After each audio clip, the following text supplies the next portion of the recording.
Om Namah Shivaya, Shivaya Namah.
Shivaya, Shivaya Namo.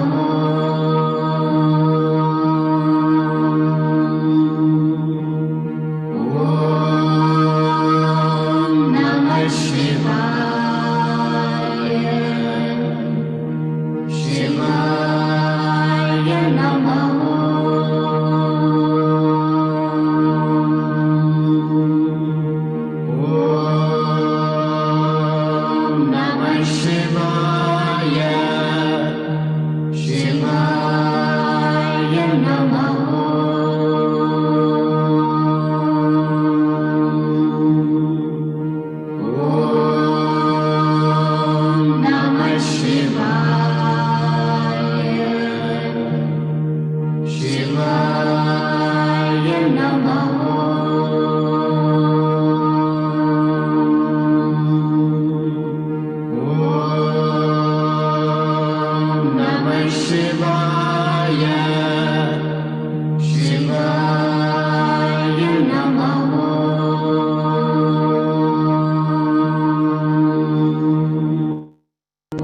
Namah Shivaya. Shivaya Namaha.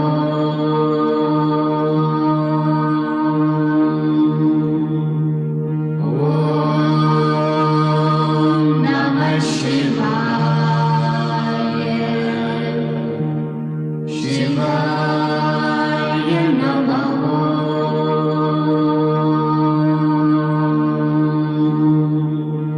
Om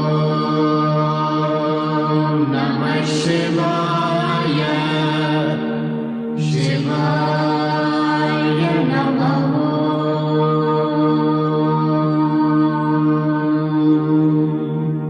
Om Namah Shivaya.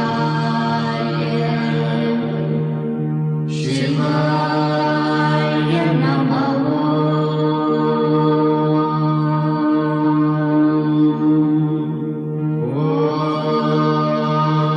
Om Namah Shivaya. Shivaya Namaha. Om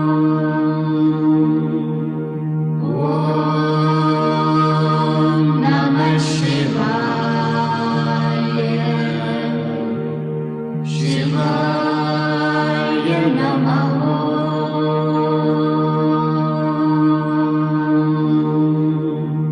Om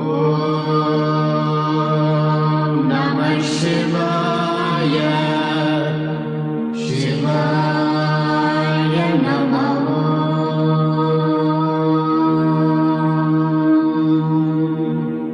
Om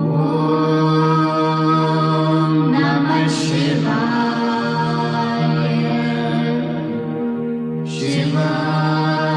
Shivaya Namaha.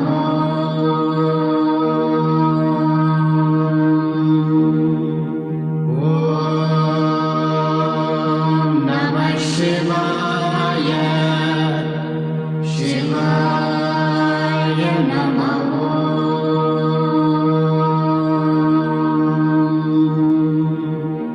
Om Namah Shivaya. Shivaya Namaha.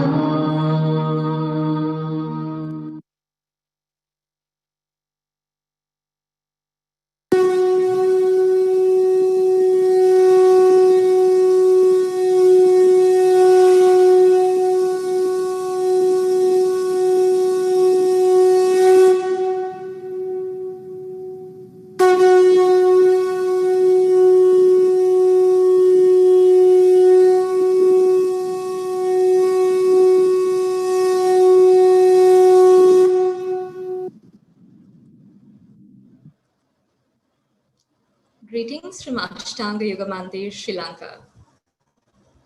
Thank you for joining the third session of the Semmozhi Yogam pre-conference. Today's session is on Sri Chakra to Shad Chakra by Srila Shri Chaityananda Nada Saraswati, fondly known to many as Haranaya, the founder and Pida Adhipati of Sri Raja Rajeshwari Temple, New York, USA. Thus, I'd like to cordially welcome Srila Shri Chaitanyananda Nada Saraswati and Srimati Sakuntala Amma, Sri Kali Johan Vardhan Ayya, alongside Dr. L.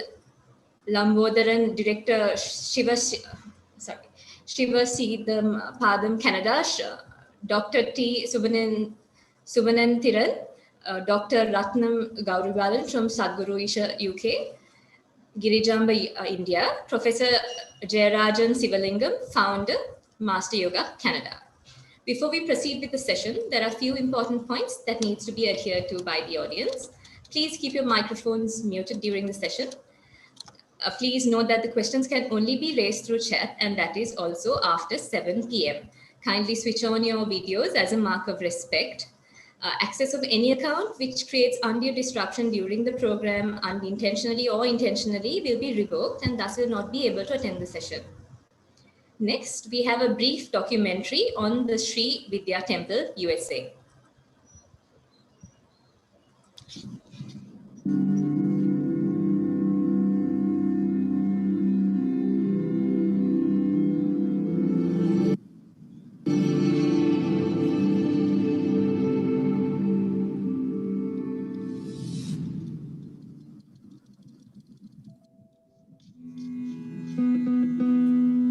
Welcome to the Sri Vidya temple, one of the foremost Devi temples in the world.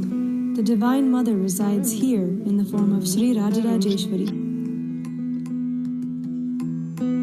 When devotees come to this temple, they are invited to participate in the puja in almost every possible way. There is no hesitation based on gender, caste, or creed. If that isn't enough, the devotees are encouraged to come inside the temple and interact with the deities by touching their feet.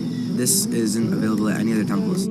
All who come here are permitted to do Abhishekam with their own hands. And that is a unique feature which you will not find, I dare say, in any Hindu temple in any part of the world. And this temple, following the lineage of my Guru, is accessible to both men and women. The temple has always been about teaching and learning. It is often called the teaching temple. The mission of the temple is to propagate and explain Sanatana Dharma, Sri Vidya and Saiva Siddhanta. Young children, especially growing in this country, should be exposed to our glorious culture. I live in a part of the world in Rochester, New York, where I don't get much exposure to my culture. So every time I come to this temple, there's so much more that I learn about Sanatana Dharma, and there's so much exposure I get to it. This temple actually has so many youth like volunteering on every festival. It actually reaches out to the public and educates them. Another source of inspiration for classes is the scientific and spiritual aspects of mantras and pujas. Almost all of our classes are now available online because one of the major objectives of SVTS learning is to reach people who are unable to come to the temple in person. The temple is also known for providing freshly cooked food twice a day, 365 days of the year, at no cost to the devotees.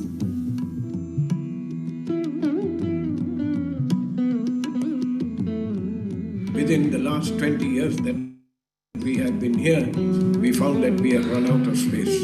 And we need to locate the Devi in a more permanent abode.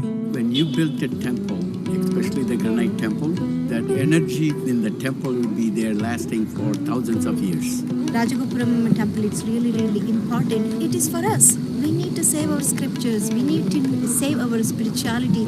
There is an ardent following of Mahaperiyava, a Kanchi Peethadipati at a time, and he once stated that one of the best things you can do in your life is to help aid in building a temple. Nobody can build a temple on their own, but collectively it can get to that point much faster if everyone's willing to contribute.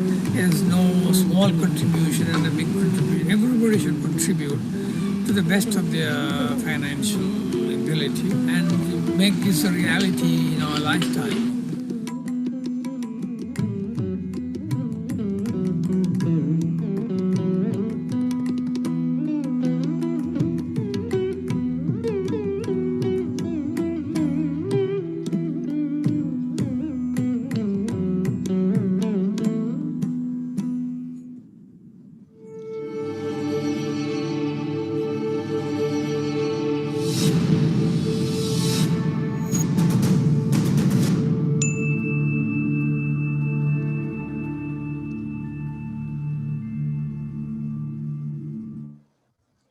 We applaud Sri Shri in his initiatives such as the one all of us witnessed moments ago in propagating and elaborating on Sanatana Dharma, Sri Vidya and Shiva Siddhanta, following the lineage of his Guru on a global scale. Next, we have a video on the Guru lineage of Ashtanga Yoga Mandir.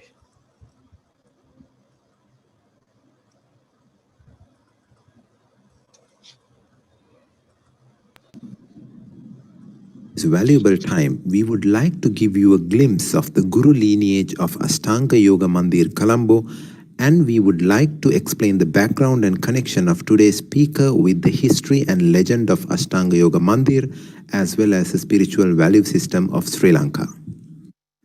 Let us start from our ground roots. Sri Swami Sivananda was born to P.S. Vengu Iyer and Parvati Amma on 8 September 1887 in Pattamade, Thinnaveli district of South India. He studied medicine and became a doctor named as Dr. Kuppuswamy. He had practiced in Malaya for 10 years. In his words, he once described his life. I became philosophical. At this time, I took interest in religious and philosophical books. I started practicing japa, kirtan prayer, meditation during my leisure hours.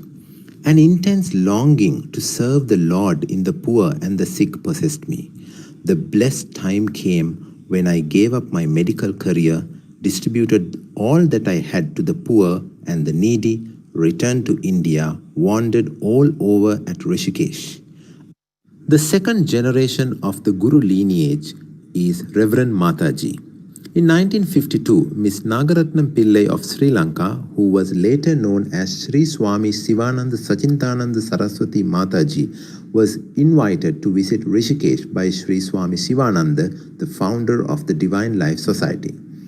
She stayed at Rishikesh for 6 months and underwent physical, mental, and spiritual transformation. Her guru sent her back to Sri Lanka to apprehend the ideals of Divine Life Society. Reverend Mataji started Shivananda Tapovanam at Uppaveli, Trincomalee in 1953 at the inspiration and instruction of her guru with her ancestral wealth. Mataji worked day and night for the growth of Tapovanam and surmounted all the difficulties single-handed with her iron will, forceful personality and Gurudev's grace. Out of the 2 key disciples of Mataji, the senior disciple was Selvam Kalyansundaram Amma.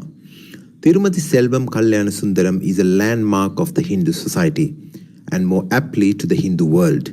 Although a lawyer by profession, having qualified as a barrister of law and admitted to honorable membership of the Middle Temple in the year 1966, and on returning to Sri Lanka, actively engaged in legal practice along with immense spiritual practice. In her early life, she had received the blessings of Kolumbuture Yohaswami, who used the words, "You will write like Aware." This blessing proved true, as evidenced in her prolific verse and prose compositions in Tamil. She was requested by Vallavadivambika, the cosmic mother, presiding consort of Shiva at Munneshwaram temple, to write the story of the temple. This she did in one sitting, one night after being handed over to Munneshwaramani Amman by a temple priest residing in the proximity to the shrine. She composed verses about her guru, Mataji, and called Mataji Chamakam, which is a 100-verse work, and also her weekend Tirumantaram classes at her home in the evenings for days of spiritual satsangam, where Tirumula and his work became familiar to everybody. The other disciple of Mataji is our speaker of the day, Srila Shri Chaitanyanandanatha Saraswati, who is affectionately known as Haranayya, the founder and Peethadipati of Shri Rajarajeshwari Temple. Haranayya was born the 9th and last child of Shri Chinnaya Pillai Navaratnam and Srimati Kamalambal. After having graduated from the famous Jaffna College, Haranayya's intense longing for mantra diksha took him to the ashram of Srila Shri Shivananda Sachintananda Mataji.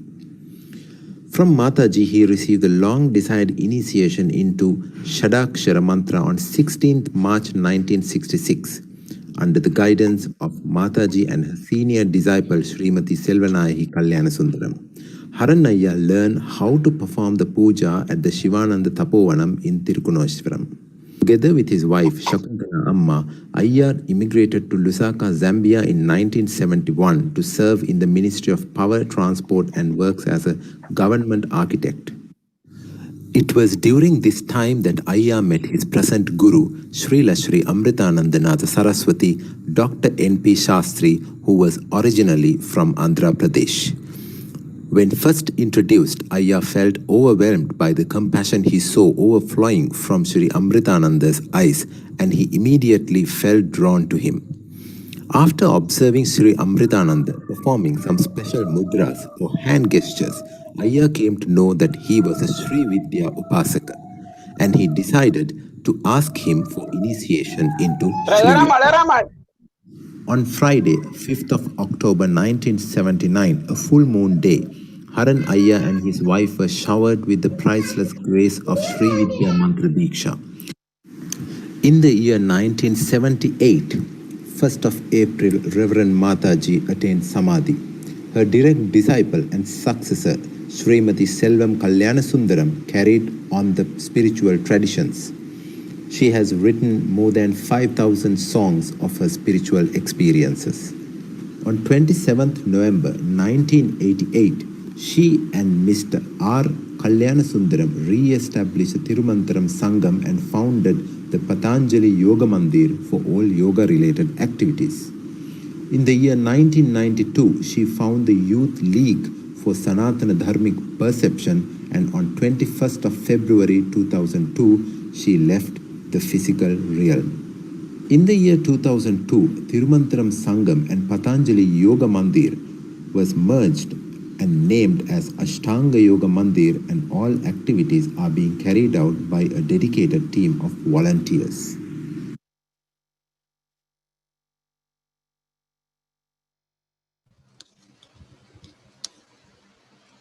I think it's with utmost importance that we appreciate Mr. Amal Vikramasinghe's efforts in putting this video together. He was also the writer of the script and the narrator. So after this inspirational documentary on the lineage, without further ado, I'd like to welcome Sri Vyasa Kalyana Sundaram, the Chief Yoga Instructor of Ashtanga Yoga Mandir, Sri Lanka, to introduce our veteran speaker. Over to you, sir. அன்புக்கும் மரியாதைக்கும் வணக்கத்துக்கும் உரிய ஸ்ரீ சைத்யானந்தநாத சரஸ்வதி, அன்புடன் ஹரணையா என்று உங்களை அழைப்பார்கள், உங்களுக்கும் வணக்கத்துக்குரிய சகுந்தலா அம்மா அவர்களுக்கும் என்னுடைய பணவான வணக்கத்தையும் நன்றிகளையும் தெரிவித்துக் கொண்டு, அஷ்டாங்க யோக மந்திருடைய ஏற்பாட்டிலே இன்று நடைபெற்றுக் கொண்டிருக்கின்ற செம்மொழி யோகத்தினுடைய 3வது இந்த நிகழ்வுக்கு இன்றைய நாள் நீங்கள் எங்களோடு இணைவது எங்களுக்கு மிகப்பெரிய மகிழ்ச்சியையும் மிகப்பெரிய இன்ப அதிர்ச்சியையும் தருவதாக இருக்கின்றது. It gives me great pleasure in inviting Sri Chaityanananda Saraswati and Srimati Shakuntala Amma on behalf of the Ashtanga Yoga Mandir and all the dignitaries who are here. I would take few minutes to explain the importance of the Sri Vidya tradition for the yoga practitioners. As all of you know, you have a number of yoga practitioners who has joined this session. And the important links of the yoga tradition to Sri Vidya is what I thought would be very appropriate before our learned speaker explains in detail. You will see in the ancient spiritual path that there are 3 ancient spiritual systems. Basically, in the God realization, every human being's target is on this earth is to spiritual path, is to attain realization. And the great rishis of the yoga have prescribed 3 major traditions. One is the Sri Vidya Upasana, the Sri Patanjali and the Saint Tirumoolar's Ashtanga Yoga tradition, or the third one is the Sri Adi Shankaracharya's Advaita philosophy. We all of us know the word of yoga, the meaning of yoga, which derives as union and connection. But in the Vedas, in the Sri Vidya tradition, who goes in deeper, they are able to understand the meaning of yoga in its greatest and the purest manner. Yoga in its hidden in the Veda mantra, especially in the Rig Veda Samhita of the 10th of the 114th of the 9th verse, it goes as the bija of the original form. The bijas of the fundamental are of 4: yang, gang, and aha. Again, the yang is composed of 2 bijas, in and ang. When the power is locked in the bijas are rose and harnessed. The nada bindu factor is absorbed into the bija aspect, and then the bijas being arranged in order constitute the Shrot, the word as yogaha, which that form as well in the complex spiritual form occurs frequently in the Samhitas of the Vedas. The 2 matrika lenkas, the letters ing and ang, represents the Agni, the fire, the Soma, the moon, or the ing represents the pingala and the ang represents the ida. The ping and the ida causes the respiratory motion which are based of the young bija. So when the young is roast, respiration is suspended because of the absorption of the pingala and the ida in the solution. Patanjali also quotes in his scriptures. All of you know the famous word of the Atha Yoga Anusasana. In the Sanskrit literature, Atha indicates the most auspicious beginning. It conveys a feeling of sanctity, is used as invocation. The historic path of the Shakti Sadhana, known as the tradition of Sri Vidya. The Yoga Sutra is one of the most significant texts in the Sri Vidya tradition, and the Patanjali is considered as the cardinal masters. From the standpoint of the Yoga Sadhana, Atha denotes the intrinsic power of the Guru Chakra represented by the letters of Akara, Ka and Ta. Same way, those who have a profound knowledge on the Tirumantram also will be aware of the fourth Tantra, where the Bija, the Yantra and all the aspects are explained in detail. A person of the yoga tradition needs to have on one side the knowledge of the greatest Siddha medical system or the Ayurveda, and on the other hand, it has to be the Sri Vidya tradition. When all these three things comes together, he then only becomes an Acharya of the yoga tradition.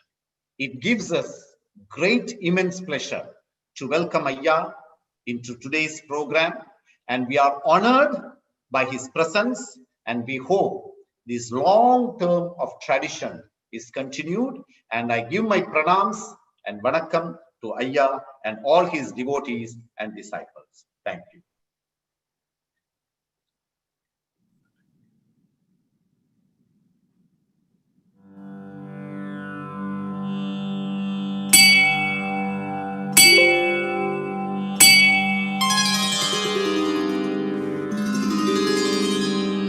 Gurur Brahma Gurur Vishnu Gurudevo Maheshwaraha Guru Sakshat Parabrahma Tasmai Shri Gurave Namaha.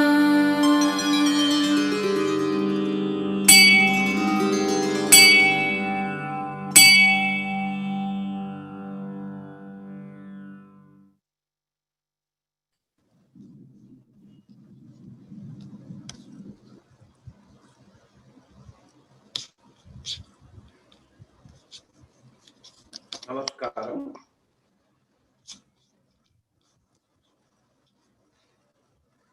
Let me in the first instance, pay my utmost respects to the lineage of exalted beings who have, through their grace and compassion, brought me to this present moment.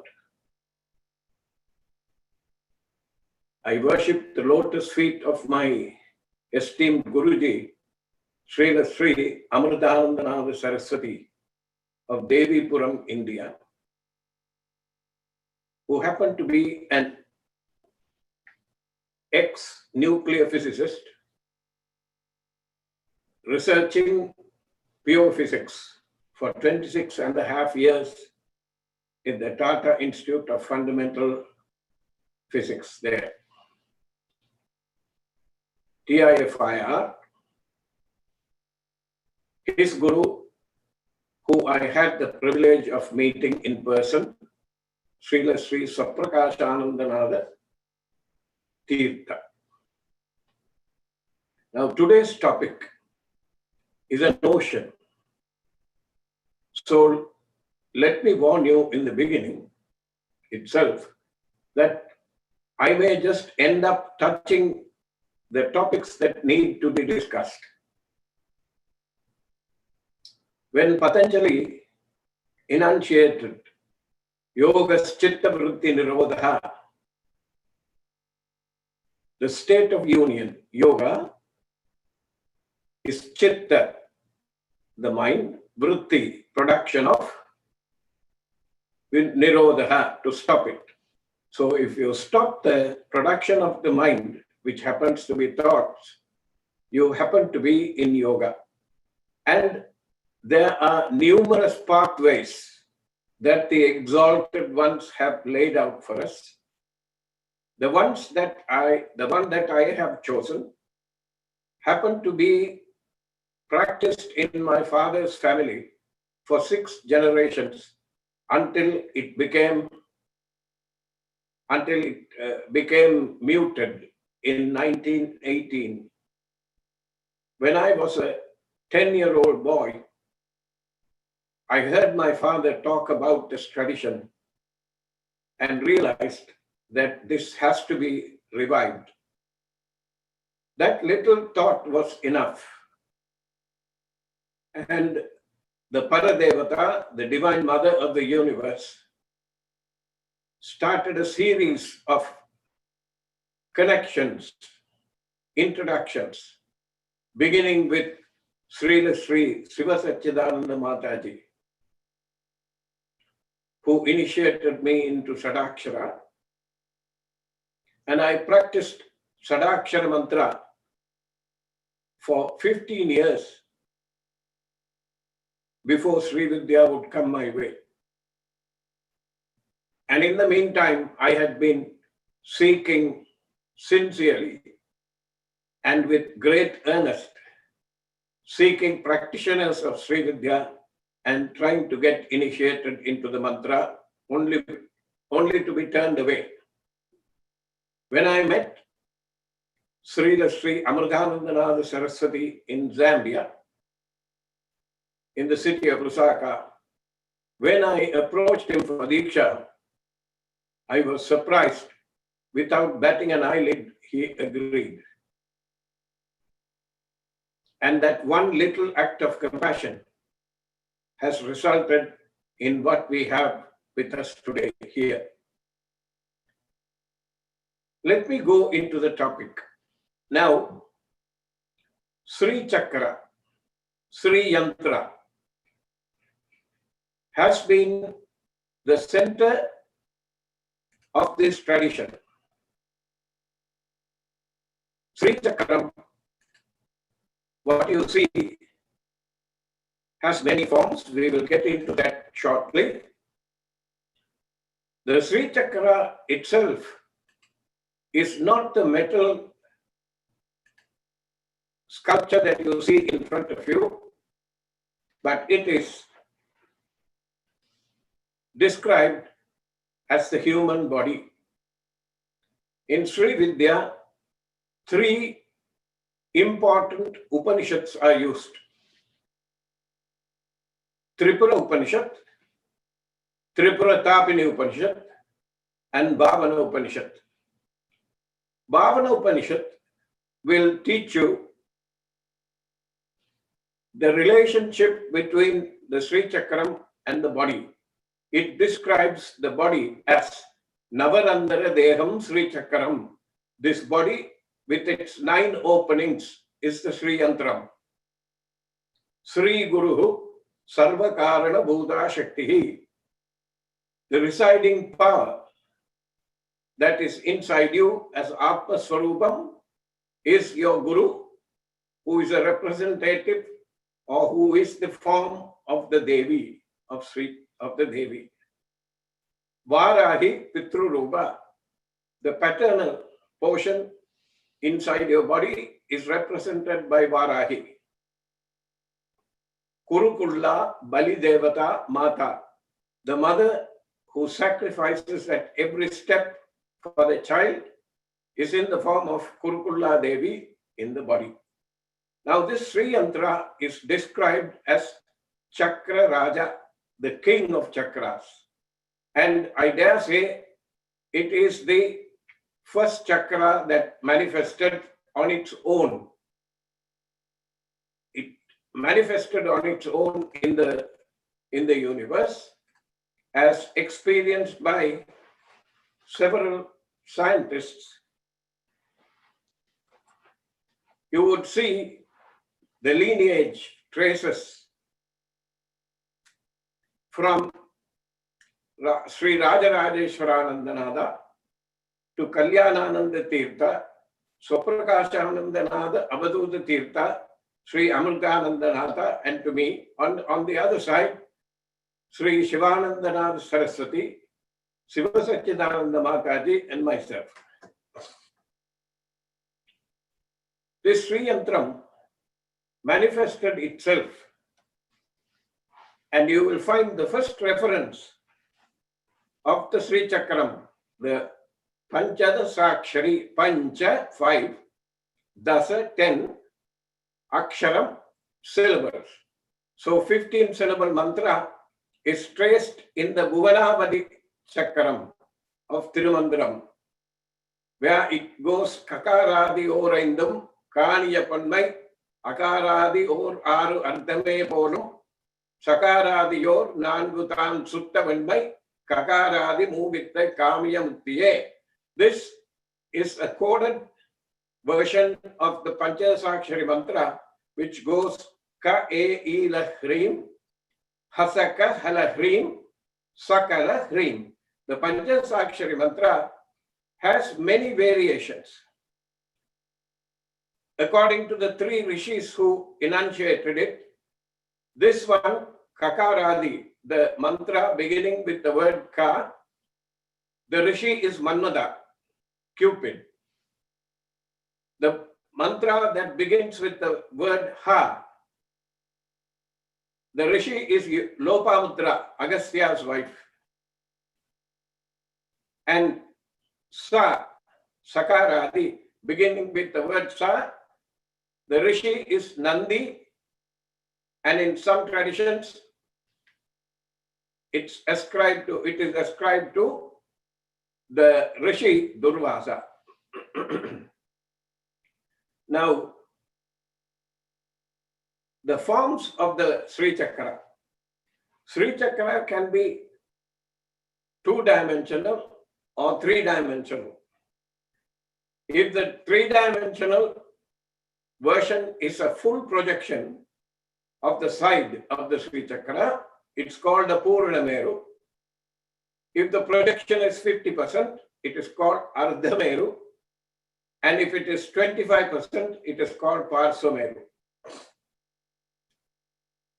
Now, the most common one that you can see, Bhuprastaram, is embossed.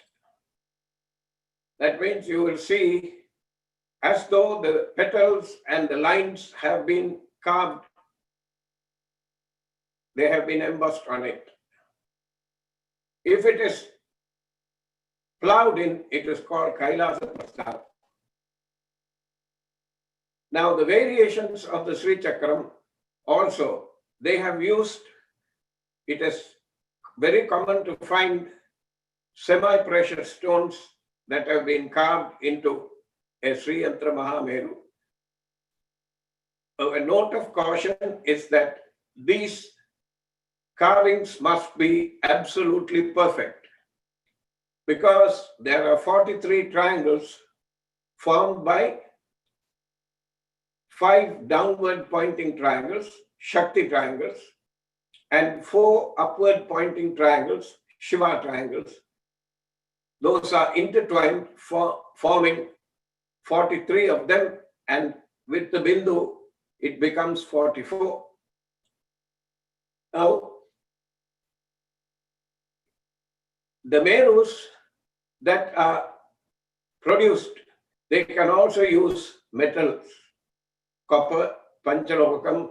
If you have enough money, you can do it in gold. Spatikam, that is pure crystal, and granite. There are granite Merus also. The one that is on top of the Samadhi of Sri Ramana Maharishi's mother in the Matrubhudeshwara temple in Tiruvannamalai is a granite Meru. And ruby, sapphire, emerald, and amethyst are used. Now, what you are seeing right now is an aerial view of the Sri Chakra Mahameru temple built by my esteemed Guruji in Devipuram, where the Devi is seated on the Bindusthanam 54 feet from the ground. This is an aerial view that you are seeing. The perfection of the Sri Chakra Mahameru can be seen very clearly here. This is a side view of the temple that is in Devipuram, Andhra Pradesh, 55 kilometers from the coastal city of Visakhapatnam. In a little hamlet, this Mahameru temple is existing, and it is still there. Even after his passing, they are continuing to follow the tradition. This is a depiction of the 5 triangles, Shakti triangles, Shiva triangles, and the 43 plus 1 triangles are there. Now, when one starts to worship,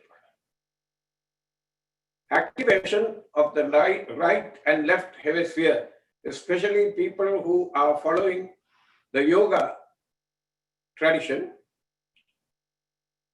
you will see that the Ida Pingala and the Sushumna Nadis are shown. The Pingala Nadi crosses over, and the Ida Nadi also crosses over, and the various states when one goes into meditation with the use of any technique that has been taught to them, you will see the mental wave formation. When you're alert, the beta formation, relaxed alpha, and so on and so forth. When you're in meditation, it shows you the absolutely even waves where you are in deep meditation. The reference to this has been taken, an ancient instrument to control psychological state of man. It was written by a Professor Kulichev from the University of Moscow in India, in the Soviet Union then, and he has researched this, where he has talked about the Sri Chakra as inviting or inducing a state of psychophysiological state of bliss. Next. Now you see on the right hand side, the Sri Chakra that has been formed was formed on its own. Nobody drew this. The scientist actually coated a ceramic plate with the capability of very mild vibration and sprinkled iron filings on it and left it vibrating for over 24 hours. And at the end of the 24 hours, when he came and looked at it, this is the photograph of what he found. So you can see the Sri Chakra was not drawn by any human being. This is the natural formation. The ceramic plate was vibrated with the sound of Om, Omkar. So the Sri Chakra is rightly called Chakra Rajam, King of Chakras, Maha Chakra. There are so many names for this.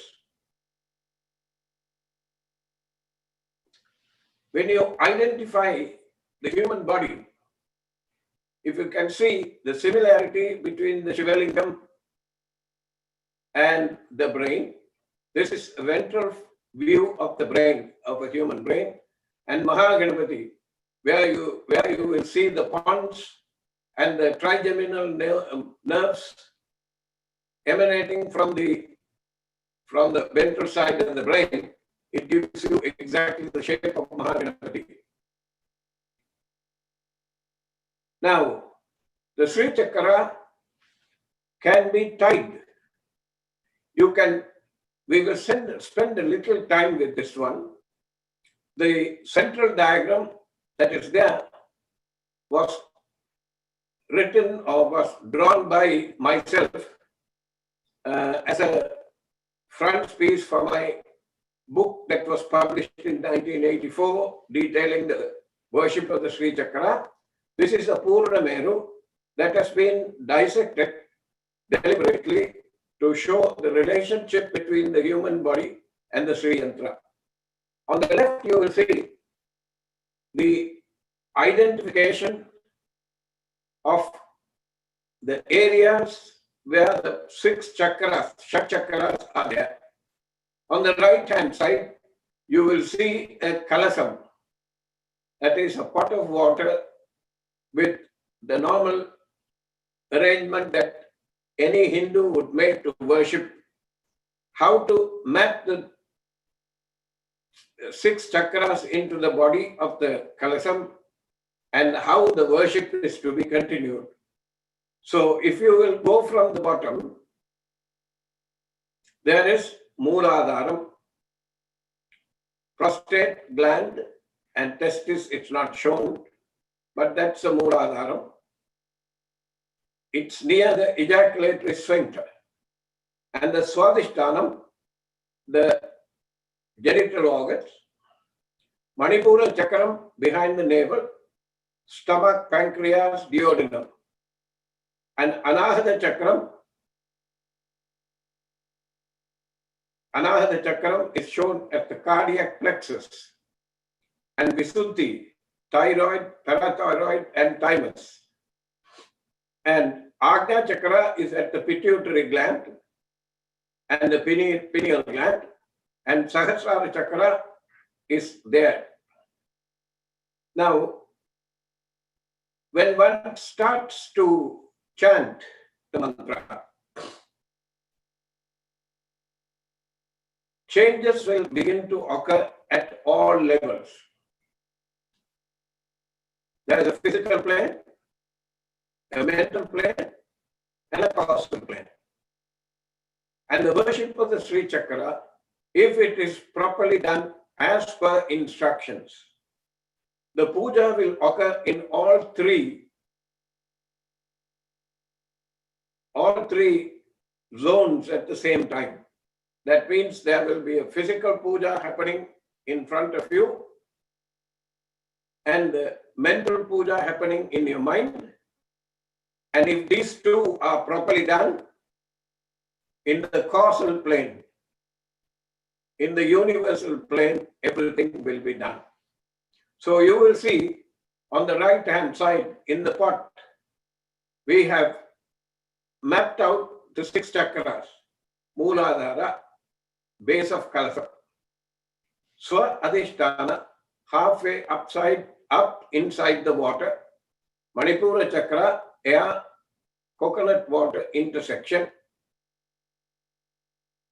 the coconut and water intersection, Anahata inside the coconut, below the mouth of the kalasam, Visuddhi, mouth of the kalasam, Agnya, the 3 eyes on the coconut, and Sahasrara above the coconut. Now this puja, called the Shadadhara puja, was created in the Rajarajeshwari temple for the professionals and others who don't have the time to sit down to perform puja. Now from here, if you go back to the mapping of the human body, you will find when the Naivedyam is offered, Pranaya Swaha, Apanaya Swaha, Vyanaya Swaha, Udanaya Swaha, Samanaya Swaha, Brahmane Swaha. These are the way the Vayus are arranged in the human body. They correspond to the 5 sense organs, Prana, Apana, Vyana, Udana, Samana, Sapta, Sparsha, Rasa, Rupa, Gantam. And inside the body, at the same time, there are 5 others operating, Naga, Kurma, Grikara, Devadatta, Dhananjaya, and these come from the Bhavana Upanishad that I mentioned before. Next. Now you will also see the flow of energy beginning, if you look at the right-hand side, the Mooladhara corresponds to Prithvi, solid state. it has 4 petals. The Swadhisthana has 6 petals and corresponds to Apaha, liquid state. Manipura Chakra, 10 petals, corresponds to Tejas, the fiery state. Anahata, 12 petals, corresponding to the Vayu Tattva or plasma state. Visuddhi, 16 petals, Akashaha, or the ether or space. And Agnya is the Manas Tattva. Now, when one starts to practice any system, whether it is yoga or whether it is through puja or any other that has been taught, the energy will start to rise. It will first, in the beginning, it will start to rise through either the Ida or Pingala nadis. The ultimate aim is to make it rise up through the center, through the Sushumna nadi. If you look at the diagram on the right, Arohanam, when mantra japam is done, you go through all the petals, going through the petals in an anti-clockwise direction, ascending upwards is Arohanam. Once you reach Sushumna, once you reach the Sahasra Kamala, you perform or you chant what is called the Guru Paduka mantra, and then Avarohanam, descending pattern. When you start to descend, it will be clockwise and you end up at the Mooladharam. Now, if you total up the number of petals, 4, 6, 10, 12, 16, 2, and 1 for the 1000 petal lotus, upward and downward. Upward is 51, downward is 51, you get 102. Then in the last instance, you go from the Mooladharam through the central part of each of the chakras where there are Bijaksharas. You will get 6 more, 102 plus 6 make it 108. This is how the number 108 is arrived at for doing japam. And you will see also in one of the vessels that you use for puja, the spoon is always shaped like this, like the head of a cobra and a stem and a little cup-like arrangement so that you can pick up the water. This represents the Kundalini that you can see that has been explained. And if you look at the left diagram, the flow of energy from the Mooladharam and how it flows over the body is explained there. Next one. Now, the Sri Chakra worship, the worship of the Sri Chakra comes in different forms. Now, when you place the deities, there are different deities in the Sri Yantra. You will see on this diagram the deity and placements in the Sri Chakra. There are 5 types of puja identified, but mostly only one type has remained now.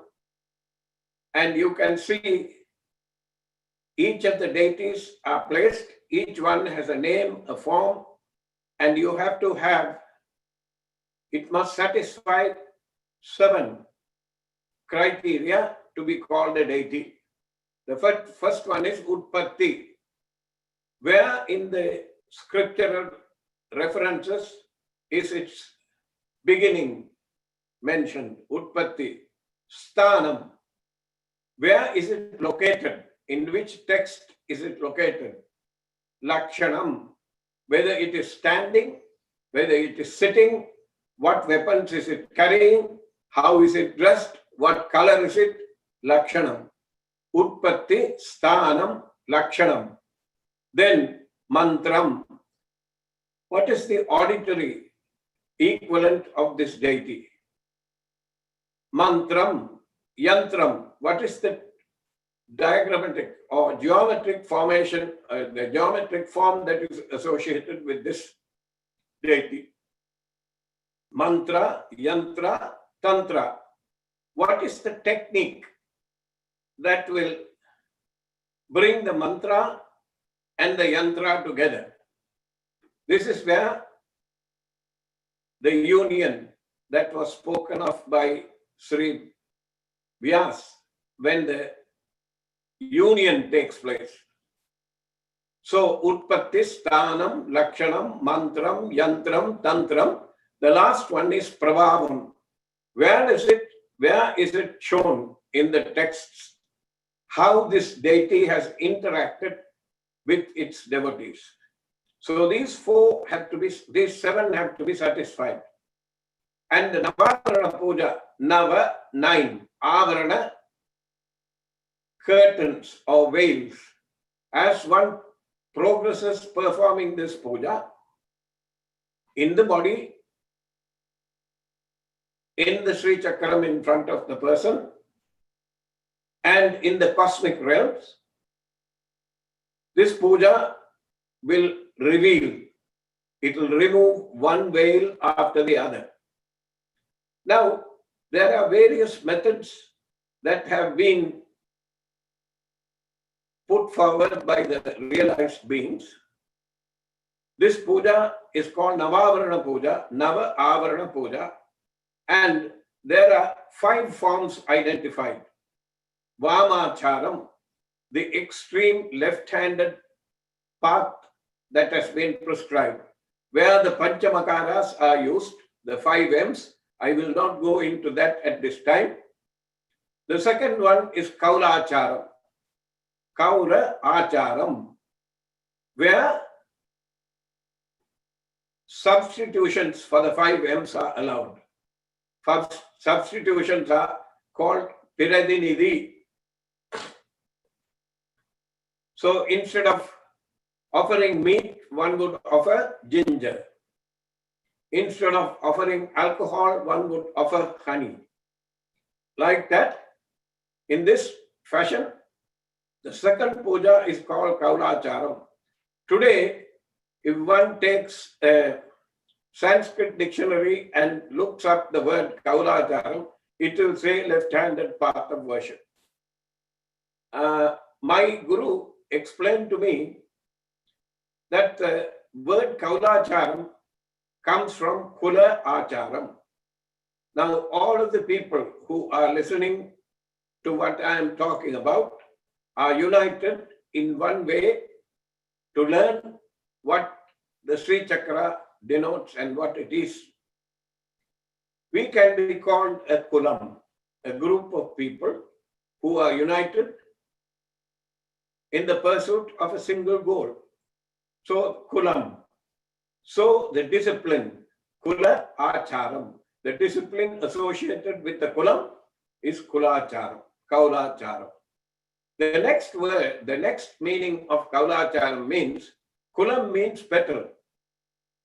The previous slide that we looked at, when I told you how to ascend, how you perform arohanam and avarohanam, anyone who knows how to traverse the petals, kulam, and who knows the discipline of the kulam, kula acharam, it means the person is united in that way. So kula acharam can be described as the discipline of the petals.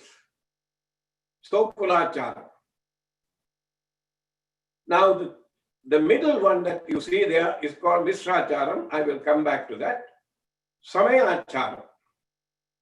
Samayacharam is worship of the Sri Yantra in the mind. There are no external paraphernalia required. Nothing, not even a panchapatram or any other implements that you use for puja. Samayacharam, the worship is entirely mental. A good example of somebody who practiced Samayacharam is Sri Ramana Maharishi, who was in Tiruvannamalai. If you read extensively, you will understand that he was a Sri Vidya Upasaka of the highest order. Anyway, that is for another lecture and another time. The last one is Dakshinacharam, the right-handed path, which prescribes you to follow the worship that has been laid out in the Vedas. And it is very strict about it. That means the worship can be done only from litanies and all the worship taken from the Vedas, from the mantras. You can only use anything from the Vedas, which precludes, which will exclude things like Lalita Sahasranamam, Trishadi. These are not from the Vedas. So Dakshinacharam. Now we come to the middle one, Misracharam. Today, everyone who claims to be a Kaulachari or a Samayachari or a Dakshinachari has borrowed from each one of the things that are mentioned here, and it is a mixed acharam. That is why it is called Misracharam. So the practitioners who perform Sri Chakra Puja today anywhere in the world, they can be labeled as Misracharis. Next one. Now this is an example how the worship of the Sri Chakra can continue. The slide on the left is from Devipuram, where my guru is. The Sri Chakra is 8 foot square and extensively decorated with flowers and other articles, grains, etc.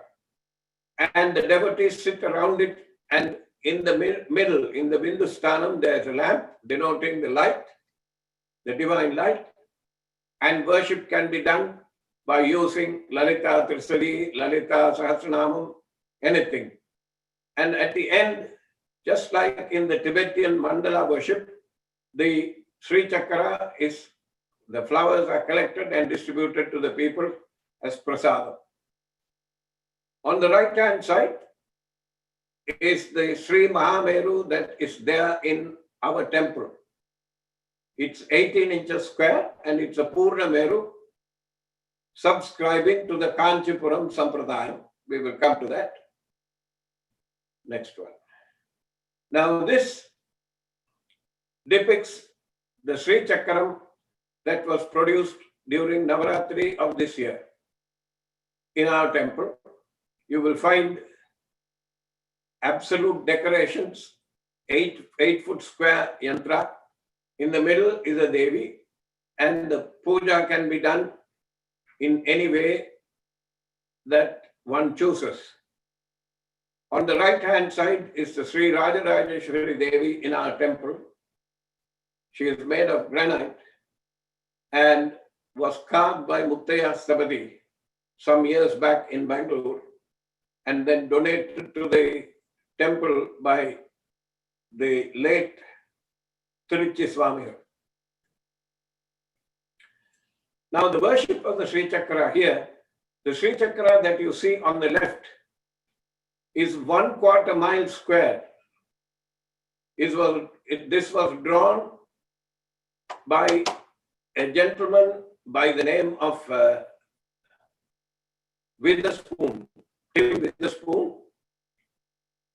1/4 mile square, so you cannot see the Sri Chakra from the ground. This is an aerial photograph, and it's very interesting. The Idaho Air National Guard, when they were flying over the Oregon desert, they saw this formation and photographed it.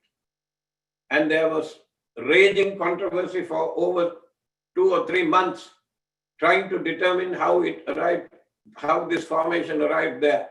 There were speculations that aliens had drawn the thing. The gentleman who drew the Sri Yantra contacted me, wanted me to do the Prana Pradishta, installation of life. And the Bindusthanam, the little dot that you see in the center, is 6 feet in diameter. And he flew me down to this place, and we drove to the desert, camped in the desert for 6 days, and on that Paurnami night, at midnight, we did Lalita Sahasranama Homam in the Bindusthana, and then it was enlightened. Very many interesting things happened there.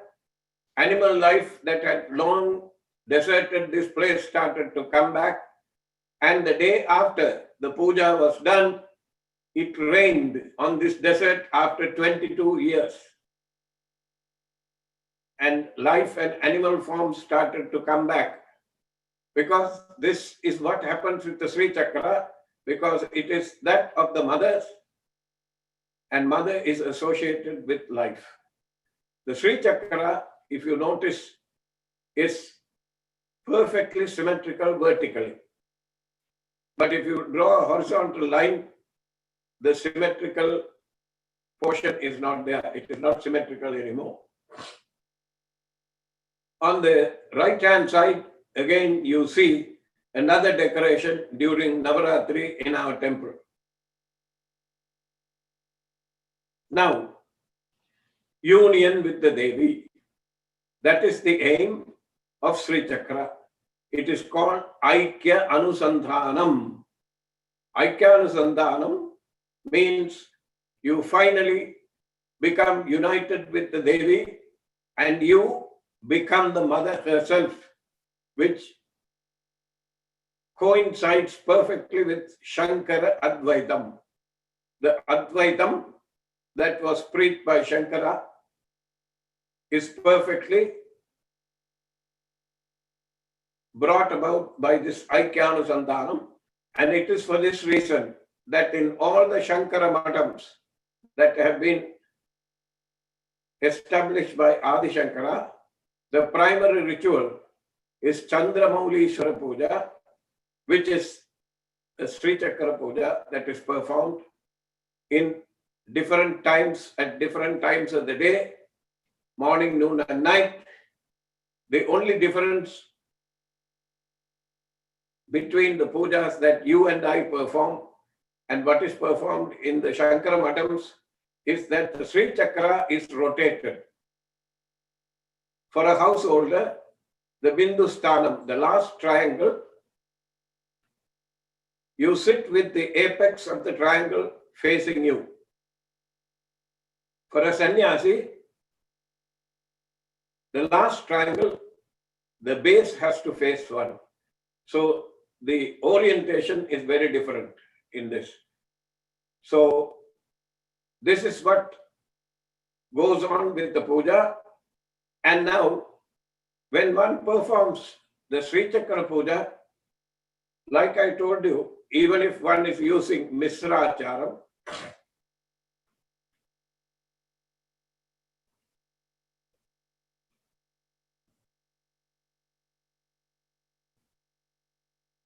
when one is performing Misracharam, one will begin to have experiences. The Triputi, the observed, the observer, and the act of observation become one. When all these sides of the triangle collapse, the primordial triangle, when you worship the Sri Chakra from the center outwards, that is called Pravritti Markam.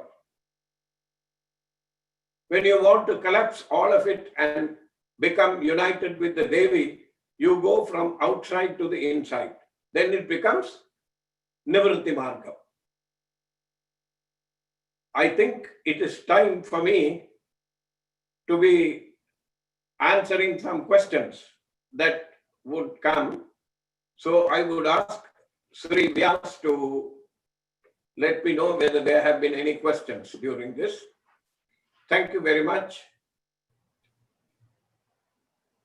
for listening to this.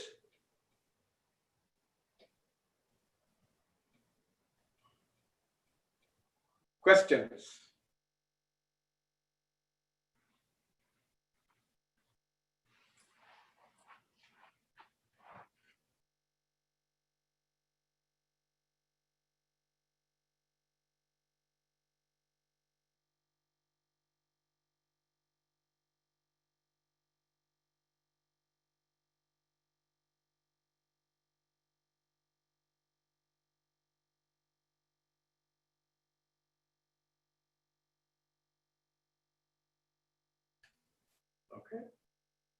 Is Sri Subanan in the audience? Yes, sir. Sumananji is also here with us. Okay. So I think, Nilushi, please go ahead with the questions. Thank you very much, Aya. So next we move on to the question and answer session. We have a few questions that have been posted on the chat. The first one being, how do we properly learn Rudram? How do we? This is from, yeah.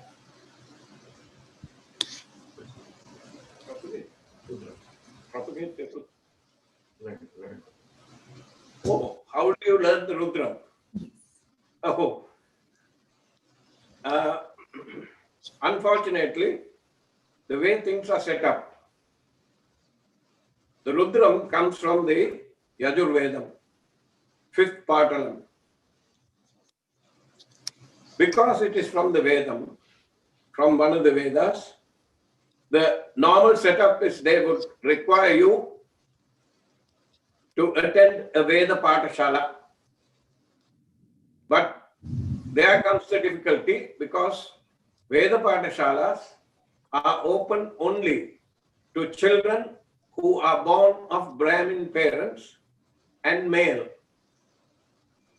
My Guru wanted to break this stranglehold on teaching. So what he did was, he would teach Rudram or anything from the Vedas to anyone who had an interest in learning it.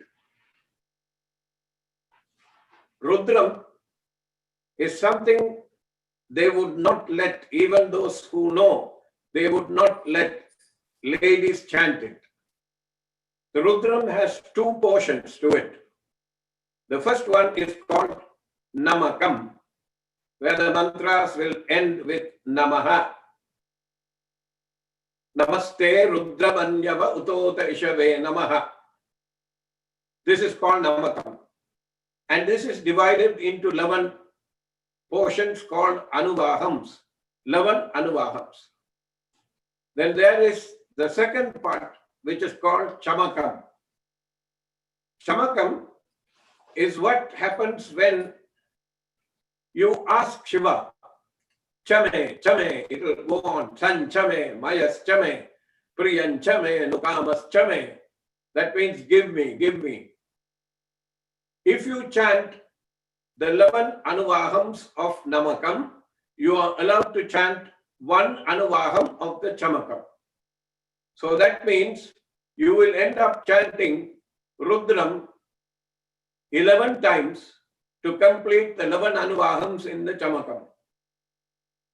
And let me repeat, ladies are never allowed to chant this. We have broken through that.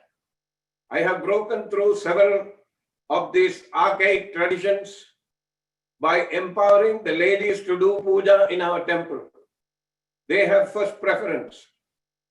And anyone who will teach you the proper pronunciation and chanting of the Rudram, you should learn it from them.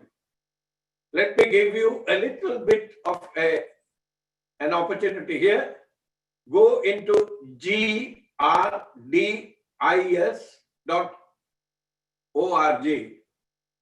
There, Rudram is being taught to anyone who is interested in learning it, word by word, line by line. It is being taught. So you have to learn the Rudram. You have to go to alternative sources. You cannot go to a Vedic Parasala. They will ask you, are you from a Brahmin family? In the commonly accepted sense. Actually, a Brahmin is not somebody who is born of Brahmin parents, one who chooses his life. The way he conducts his life is what determines who you are. GRD, G for God, R for Robert, D for deity, GRDIS, IYERS.org. There's the husband and wife team that have been teaching the Vedas to other people like this. They have a worldwide audience. There are over 3,000 students. Next question.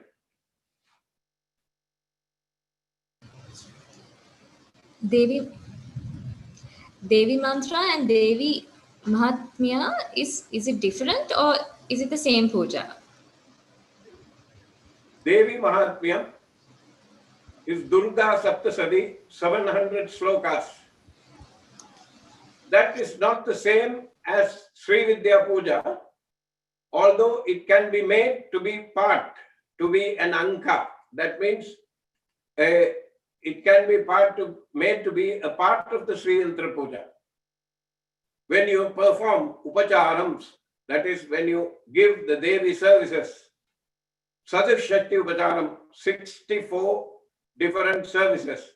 When it says Kalaka, Kalasachyuda, Sakala Tirtha, Abhisheka Snanam, that means collecting divine waters from all the sacred rivers all over the world.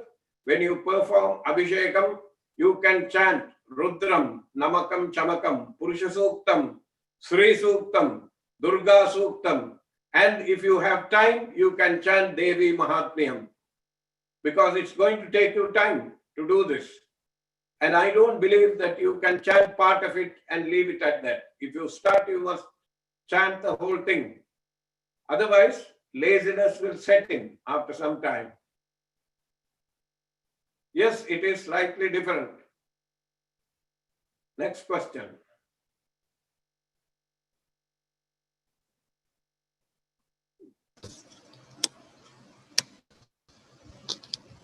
Anyone, you can ask me anything. I'm quite used to it. The next question, Aya. How do you know a person has got mantra siddhi? How do you know whether one person has got mantra siddhi? Yes. Firstly, the person who has got mantra siddhi will know it himself. You will be able to. You don't want to be identifying somebody as a person who has mantra siddhi. Why? The question comes, why? That means you want something from that person, you want to test the person. What is the reason to know whether the person has mantra siddhi? The person who is a practitioner will know whether the person has become identified and united with the Devi, Parashakti, completely by oneself. They will know it. No indicators from external sight will be there. He may look like an absolute fool. He may look like somebody who is deranged. Now, I'll give you an example. There was this completely disturbed looking individual in front of the Kanchipuram Ekambareshwara Shiva temple. He would sit leaning against one of the walls, and thousands of people would be walking in and out, day after day after day after day for close to 12 years. One day, and if you looked a little more carefully, you will see an auto rickshaw, bicycle rickshaw, not auto rickshaw, bicycle rickshaw, parked a few yards away, and the driver of the cycle rickshaw will be seated watching this person. All his job was 3 times a day, he would go to a tea boutique, buy a bun, buy a glass of plain tea, and come and give it to this person who will drink it and sit staring off into space. One day, a mother with a 6-year-old daughter held in the hand, on her hand, she was taking her to the temple. And just as they passed this man, the child had an epileptic attack. She fell down with the fits, and mother was watching helplessly. And you know, as is normally the case, a crowd gathered around them. And the gentleman who was leaning against this thing, bedraggled, torn clothes, staring off into space, unkempt. He must have been moved. There was a little bit of plain tea left in the glass that he held in his hand, maybe a teaspoonful.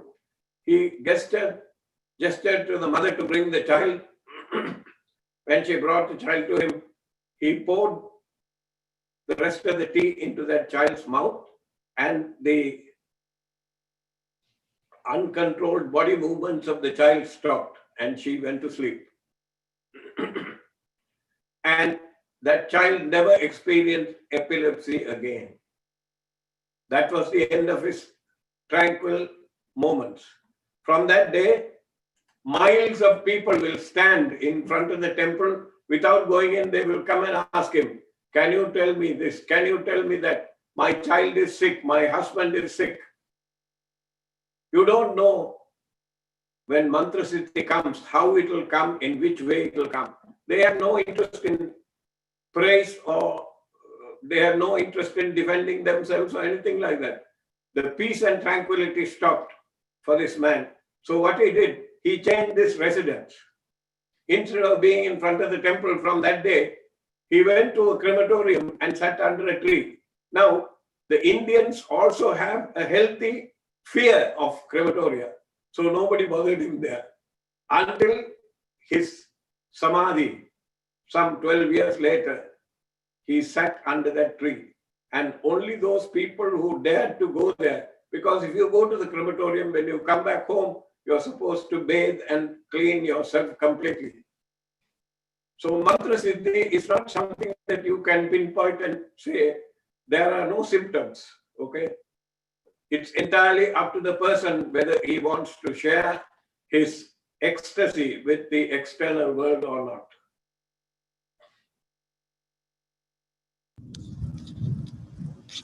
Thank you, Aya. The next question. Can you please explain the significance of 108?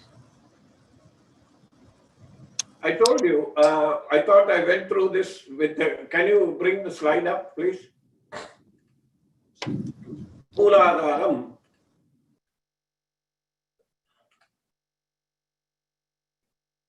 Mooladharam, 4 petals. Swadhishtanam, 6 petals. 6 and 4, 10.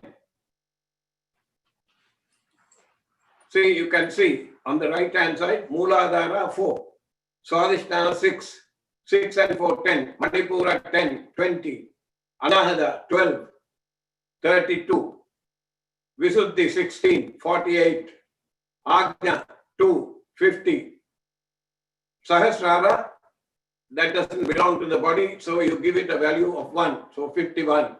So 51 times up as you go performing the japa.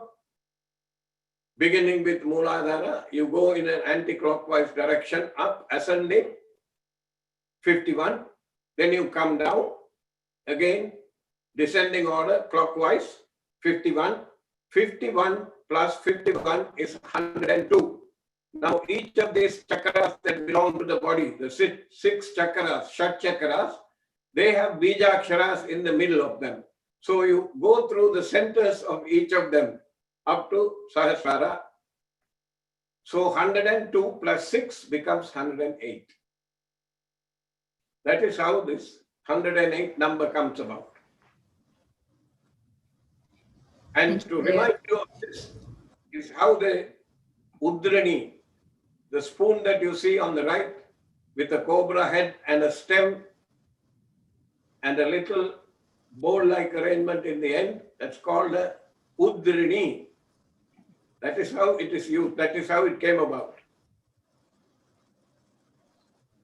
The stem of the thing is mimicking your spine.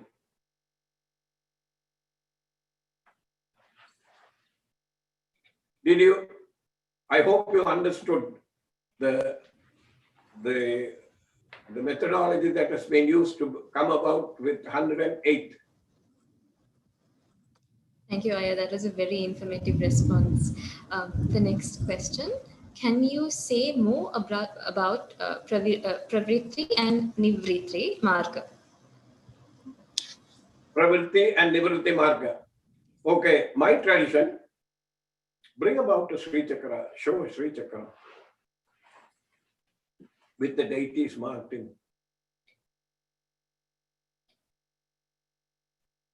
If one is interested in the material side, material wealth, the clutter that we all run around looking for, one starts in the Bindu and you will say whatever your Mula mantra is, Kaila Hrim, Hasakahala Hrim, Sakala Hrim. Let me explain first of all, before I go into that, the puja of the Devi in Sri Vidya. Once you have received the Panchadasakshari mantra, you have to have at least the Panchadasakshari so that the mapping will be perfect. The puja can be done to deities with bilva, bale in Sinhalese.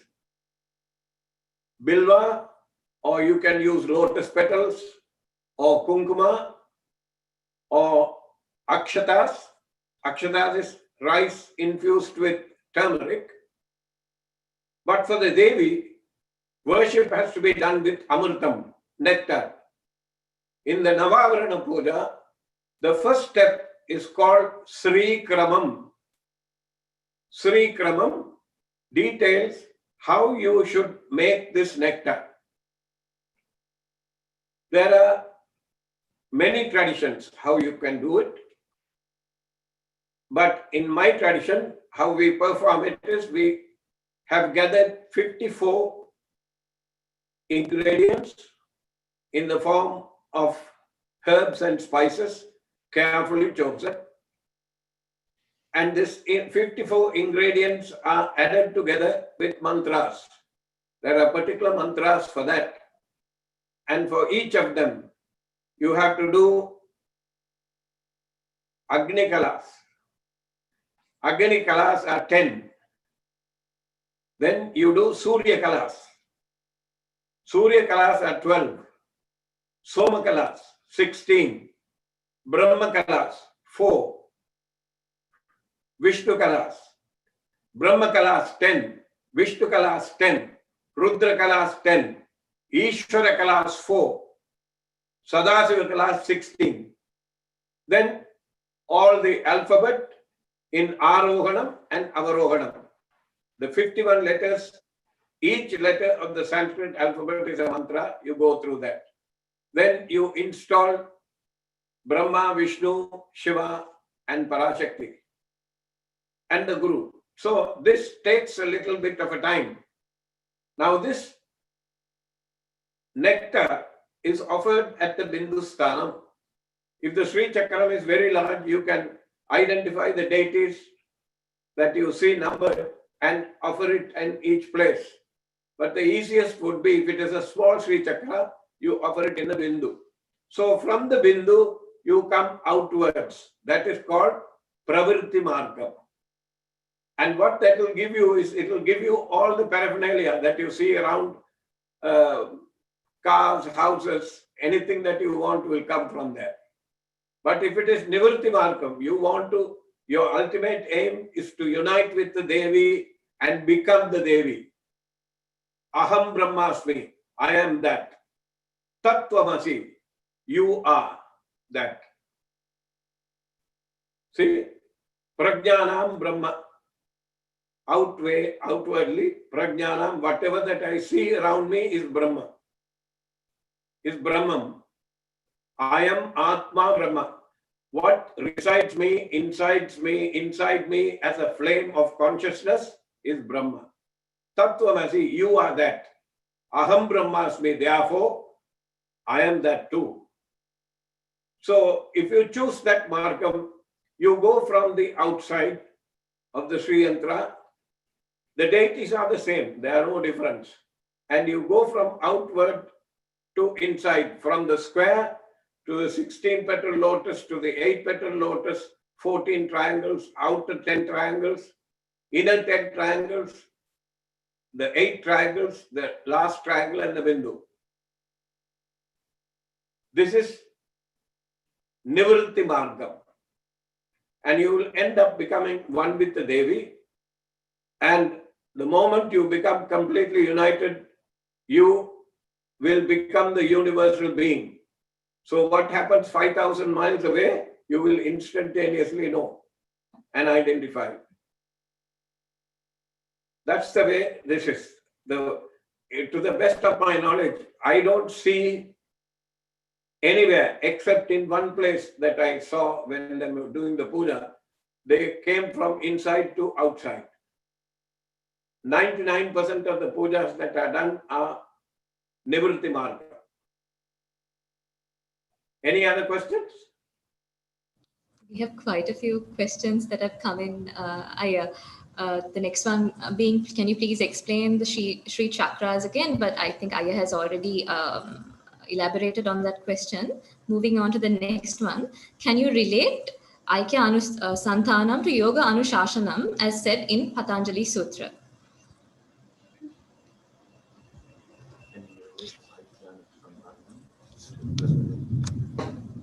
How does it fit into yoga? I guess they are both the same, Amma.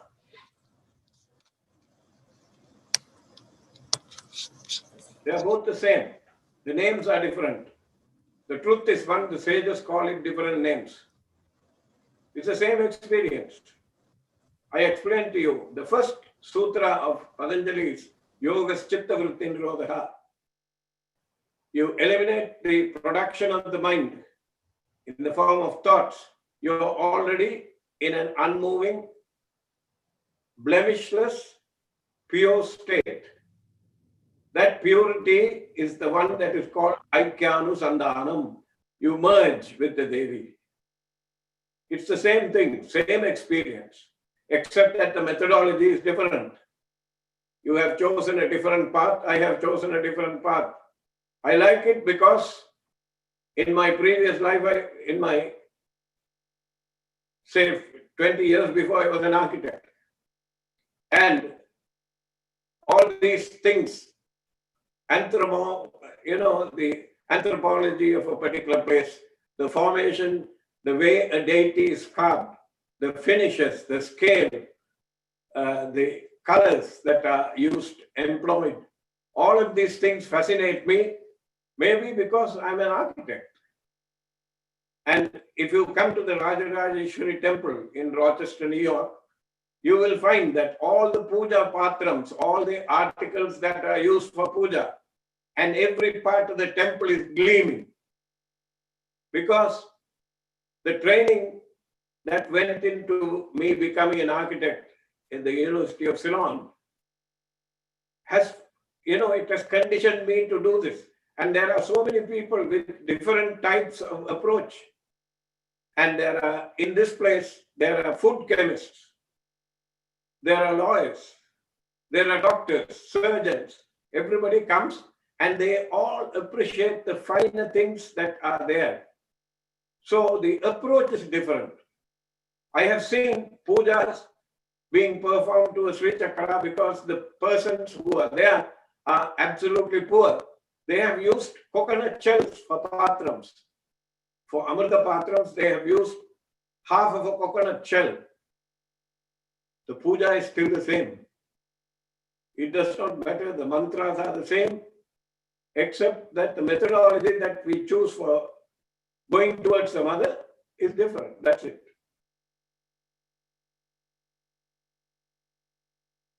Any more? Yes, Aya. Do you need initiation from a guru to conduct puja? You do need initiation from a guru. Let me explain why.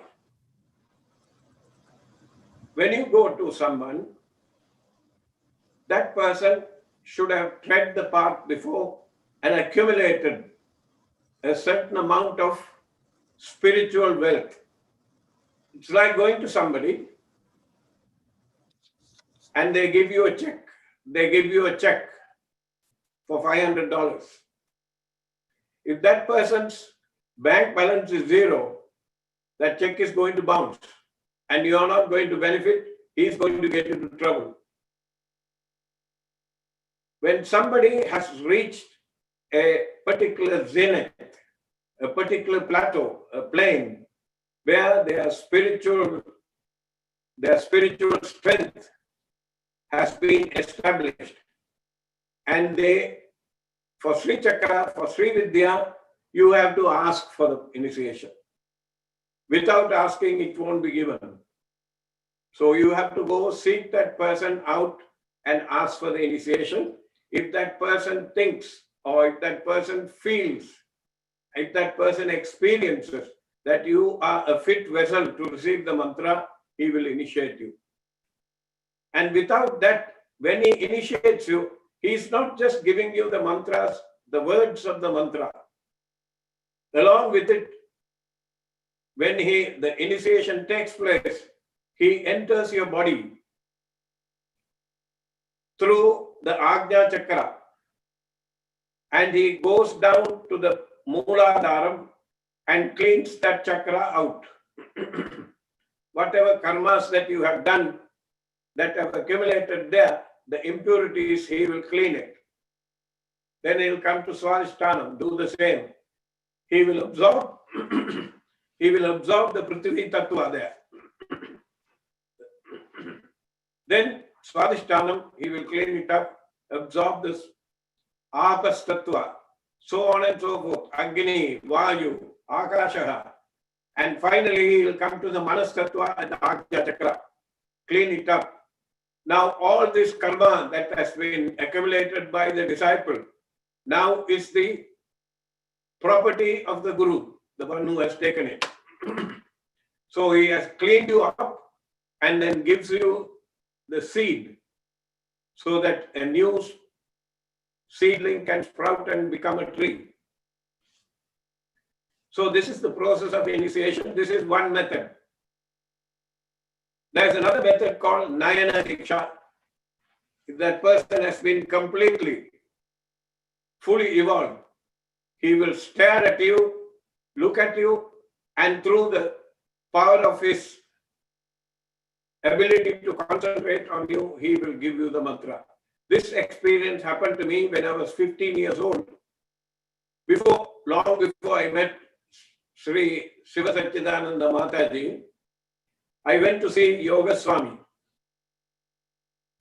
And he looked at me for the longest time without blinking an eyelid. And I felt very different when I came home. Of course, I was 15 years old. I did not know. For me, cricket and playing with my friends was more important than sitting and doing japam. I didn't realize what kind of a gift he had given. But later on, when Mataji gave me the mantra, I realized what had been given and how I had wasted it. So the initiation is important. Without that, you cannot do the puja.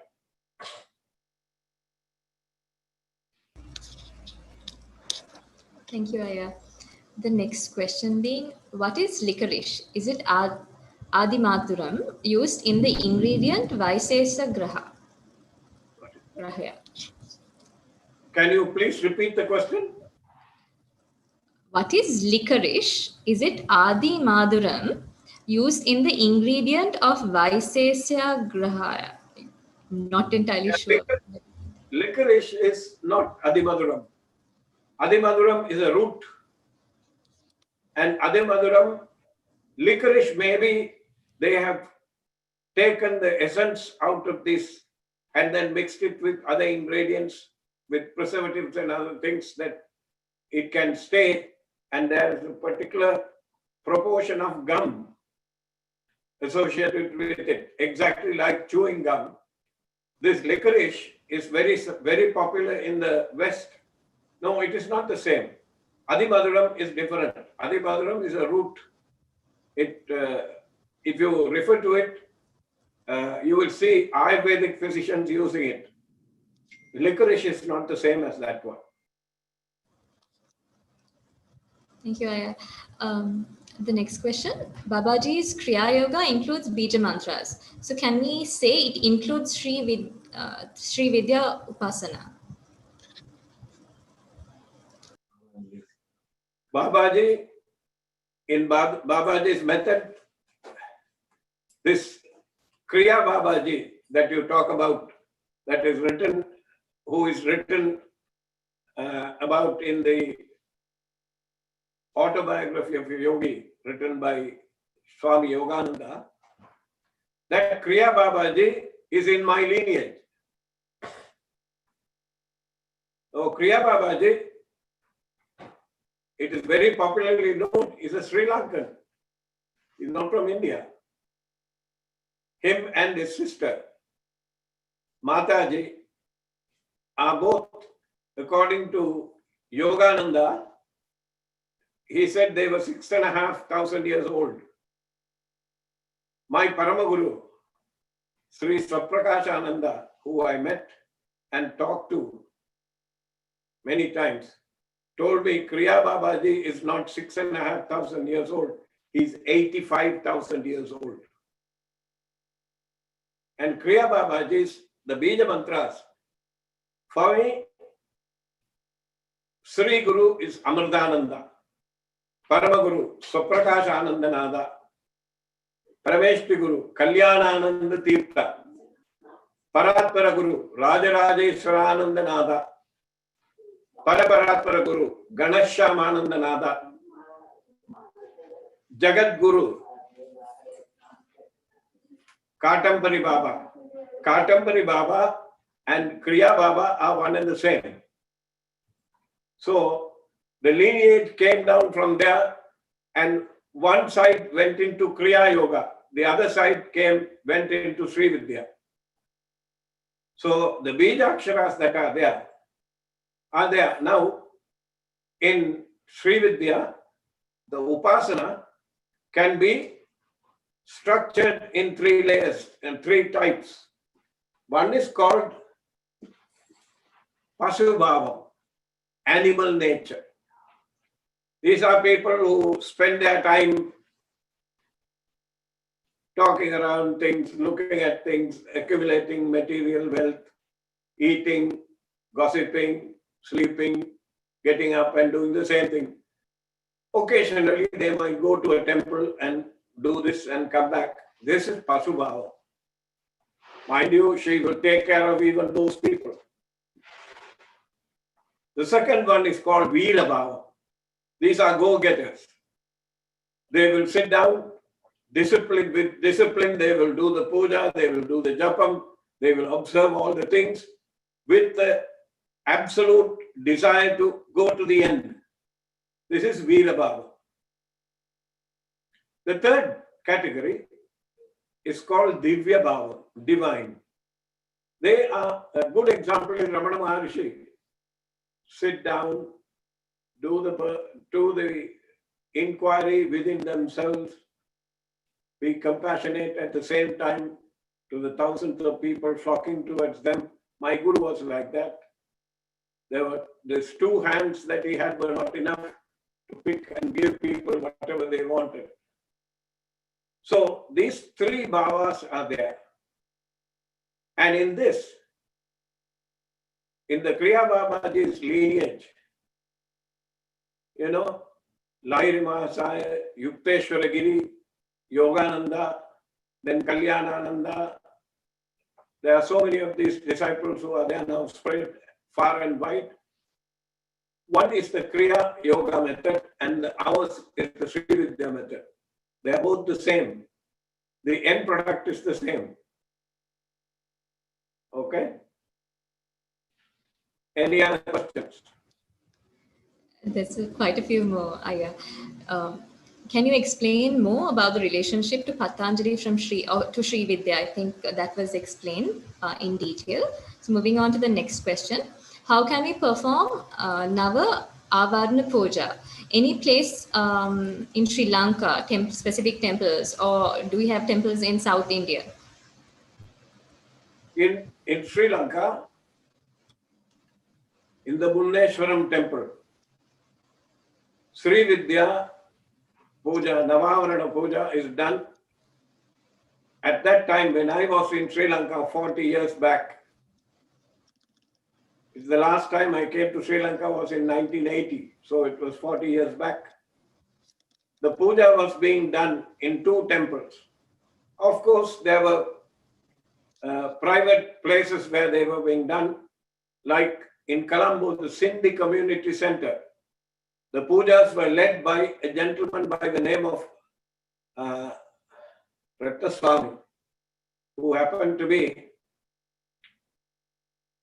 they used to perform Sri Puja in what is called Pancha Parvas. There are, in the 16 days that are there between new moon and Paurnami, full moon, there are particular days that are very specific where you have to do the puja. On new moon day, on the 5th day, Panchami, on the Ashtami, Navami, Sandhi, and so on and so forth. The Munishwaram temple, they used to do the puja. And in the Nainadevu, Nagapushani Ambal temple, the Sri Chakra puja has been performed, to the best of my knowledge, for the past 100 years, they have been doing it. And the puja also can be done in a different way. There is something called Patra Sadhanam, to prepare the Amritam, to prepare the nectar. When you prepare the nectar, you have to also establish the offering to the Guru Mandalam. So, there is Panchapatram, which is called Vardhani Kalasam. Then there is a conch, which is called Samanya Argyam, ordinary Amritam, ordinary nectar. Then there's another one called Visesha Argyam, special Amritam. That is the one that you use to perform puja to the Devi. Then establishment of Guru Patram for your Guru, Guru Patni, the wife of the Guru. Then Atma Patram for yourself and for your wife. So now you see Vardhani, Samanya Argyam, Visesha Argyam, Guru Patram, Guru Patni Patram for you and for your wife. Already this number is there. There are traditions in South India where they have 14 patrams. By the time you finish doing the Sri Kramam, you will be tired. And without any of these things, if you have learned Samayachara, like I told you, worshipping the puja, worshipping the Devi in your mind, you have to still go through all these processes, but in your mind, without any external paraphernalia. Yes, in South India, Kanchipuram Kamakshi temple, Sri Chakra puja is performed. Mankad Kamakshi temple, Sri Chakra puja is done. In Chidambaram, where Nataraja is every day, Sri Yantra puja is done behind the Nataraja. That is the real secret in Chidambaram. The Chidambara Rahasyam that is mentioned is actually the Sri Vidya puja that is being performed behind Nataraja, away from anybody's view. That is the real Chidambara Rahasyam. So there are many places in South India where they do the puja. Other questions?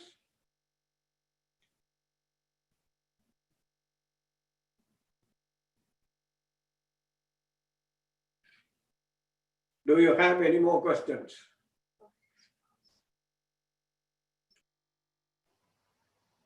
Yes, sir, yeah, there are some questions. There is, I am Sashi from Singapore. I'm doing Navarna Puja from this August. After Avarna Puja, can we recite Lalita Trishati after Sahasraram? Yes. If you have to, there are many people in Sri Lanka, Singapore, Malaysia, who were taught Lalita Trisati by the late Swami Shantananda, who also happened to be a direct disciple of Swami Shivananda. He taught the Trisati to many people, but he did not teach Lalita Sahasranamam. If you teach Trisati Trisadi is the expansion of the Pancha Dasa Akshari mantra, Pancha Dasa Akshari, 15 syllable mantra, 20 names for each syllable. Where it begins, Kakara Ruba Kalyani, Kalyana Prasalini, like that. 20 names for each syllable makes 300. So it goes on to say, it goes, it is very clear that the person who is chanting Trisadi should have been initiated into Panchadasa Akshari. Without that, the mantra will not, the Archana will not bear fruit. Even if it does, it will be about 5%. If you have the Panchadasa Akshari and you are doing Panchadasa Akshari Japam, it will be 75-80%. Yes, you do Lalita Sahasranam. There is a section in the Navavarana Puja, Sri Kramam. Sri Kramam has all kinds of nyasams, placement of Bijaksharas in different parts of the body, different parts of the body being identified as locations of certain deities. So there are Matruka Nyasam, all 51 letters. Bahir Matruka, Andar Matruka, inside, outside. Right? Mula Mantra Nyasam. The mantra that has been given to you, you have to do that. Now, for instance, Panchadasakshari, Asya Sri, Panchadasakshari Mahamantrasya, Ananda Bhairava Rishi, right? Gayatri Tandaha, Sri Lalita Parameshwari, Panchadasakshari Adhishtatri Lalita Parameshwari Devata, Kai Ila Hrim Bijam, Sakala Hrim Shakti, Hasakahala Hrim Kilakam, Kai Ila Hrim Angushtabhyan Namah, Hasakahala Hrim Tajanipyan Namah, Sakala Hrim Madhyamabhyan Namah, Kai Ila Hrim Anamikabhyan Namah, Hasakahala Hrim Kanishtikabhyan Namah, Sakala Hrim Karakalakarbhushtabhyan Namah, Kai Ila Hrim Hridayaya Namah, Hasakahala Hrim Sarade Swaha, Sakala Hrim Sikaya Vajat, Kai Ila Hrim Kavachaya Hum, Hasakahala Hrim Netratrayaya Vaushat, Sakala Hrim Astraya Bhat, Bhuhu Bhuvaha Swaha Om Idritik Bandha. Then you go Dhyanam. See, now I showed this just because you must appreciate how much time it takes. Matruka Nyasam is all for all 51 letters you have to do. Antar Matruka, Bahir Matruka. So the Nyasams, after all of this, Sri Kramam is completed. And when Sri Kramam is completed, that Amardam is to be taken inside by you. See how compassionate the mother is.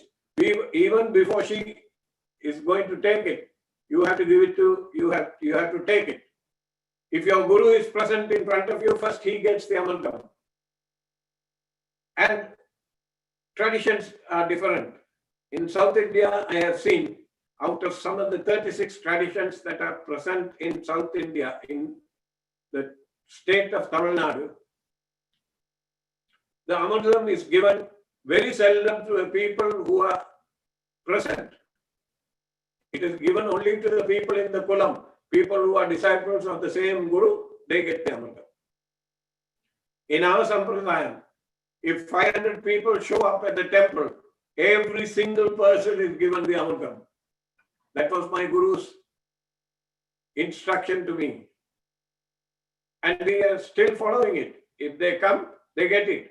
And the Amardam is carefully prepared with all 54 ingredients. All of those things the Devi has graced us with the greatest amount of compassion. She has given all of this. So each of these is given. Now after the Lalita Sahasranam or after the Navavarana Puja, the Sri Kramam is done first. Second one is called Lalita Kramam, where the Devi is invited. And you invoke her, bringing her out from your body by the use of Sarva Trikanda Mudra. This is what it is. Sarva Trikanda Mudra. She is brought out of your body and placed on the Sri Yantram. And you offer her 64 upacharams. One after the other, 64 services are offered to her. And it is up to you to decide See, when it comes to Abhishekam, if you chant Rudram, Purusha Suktam, Narayana Suktam, Sri Suktam, Durga Suktam, Neela Suktam, you can keep on going. It will take more time. And once you become adept at practicing this, you can finish the puja in about 3.5 to 4 hours.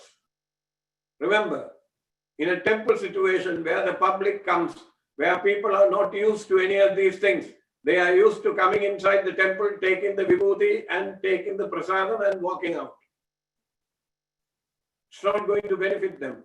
But if they have the patience to sit, they will get the whole thing. And after Lalita Kramam is done, Navavarana Puja is done. Before Navavarana Puja, as part of it, you have to worship the lineage of gurus. Siddha Uga, Divya Uga, Mana Uga, the gurus are worshipped. After that, you worship your own guru. If he is in front of you, you can do that. Then Navavarana Puja is done. After Navavarana Puja, there are still sections, Panchapanchika Puja. Right? So all those things, these steps are there, they will take time. Once you finish that, Upacharam is there. Entertainment for the Devi. You chant Lalita Sahasranamam. You chant Lalita Trisadi. You chant Lalita Ashtottara Sadanamam. Rajadasana Srindagram Apyastaye Namo Namaha. Imajanam Ramam Sadhavanaye Namo Namaha. Like this, you perform whatever upacharams you want, you can do. So, after Lalita Sahasranamam, you can chant Trisadi. Lalita Trisadi. Okay? Depends on how much time you have. Now, my Paramaguru will wash the vessels, clean them up, absolutely without any particle of dust anywhere for about 1.5 to 2 hours. And his puja is done, completed in 20 seconds. He will take a deep breath inside, use his yogic abilities, bring the Kundalini from the Mooladharam all the way to the Sahasrakamalam, and he will do pat and it is finished. Samasta Prakata Gupta Guptattara Sampradaya Kurotirna Nigat Parahasya Adhirasya Parapara Adhirasya Yogini Devadapyo Nama. Done. To get to that stage, you may have to practice for 40 years or 50 years with proper sincerity. Okay? Any question? Any more questions? I have all the time. Don't worry about me. We have a few more questions. The next one being, I would like to know about Gayatri Mantra. Do we need initiation for that? Or can women chant? It is best that you get initiated into the Gayatri Mantra. I know it is a fashion to chant Gayatri wherever you are. Now let me talk a little bit about the Gayatri. The Gayatri Mantra that you normally hear, Om.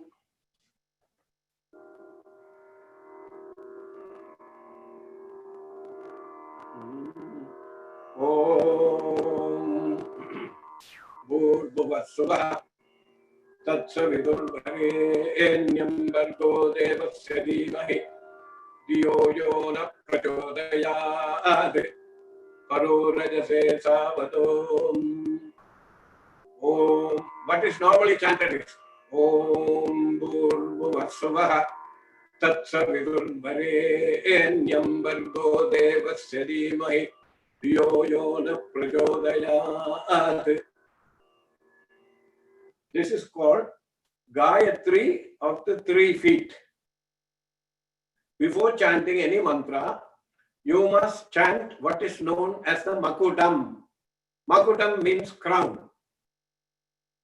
So, when you chant the mantra, like when you chant Panchasakshari, Asya Sri, Panchasakshari Mahamantrasya, Ananda Bhairava Rishihi, you touch the top of your head. You know, on the skull, there are 3 plates that come together. You touch that part that is called Brahmarandram. You are paying respects to the Rishi who saw the mantra and heard the mantra for the first time.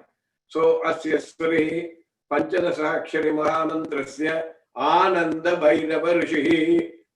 Then the rhythm of the mantra. Every mantra has a rhythm. It's called Chandas. So you say Gayatri Chandaha. You touch the tip of your nose, not the mouth. Now Gayatri Chandas has 24 mantras. Mantras means time, sequence. So Gayatri Chandaha, Lalita Mahatripura Sundari, Sri Panchadashakshariya Adhishtadri Lalita Mahatripura Sundari Devata.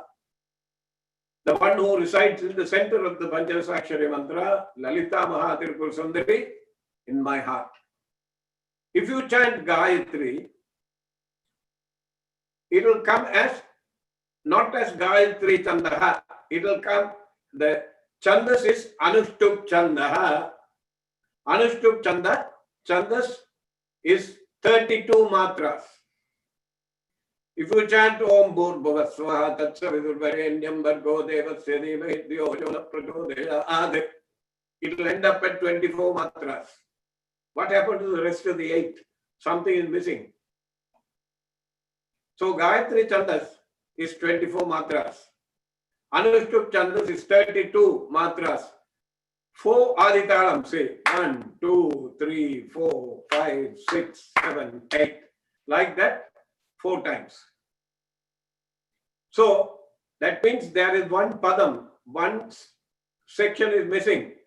Usually, to the Brahmins, they are given the Gayatri mantra when Upanayana is done for them at the age of maybe 7 or 9. This one is given.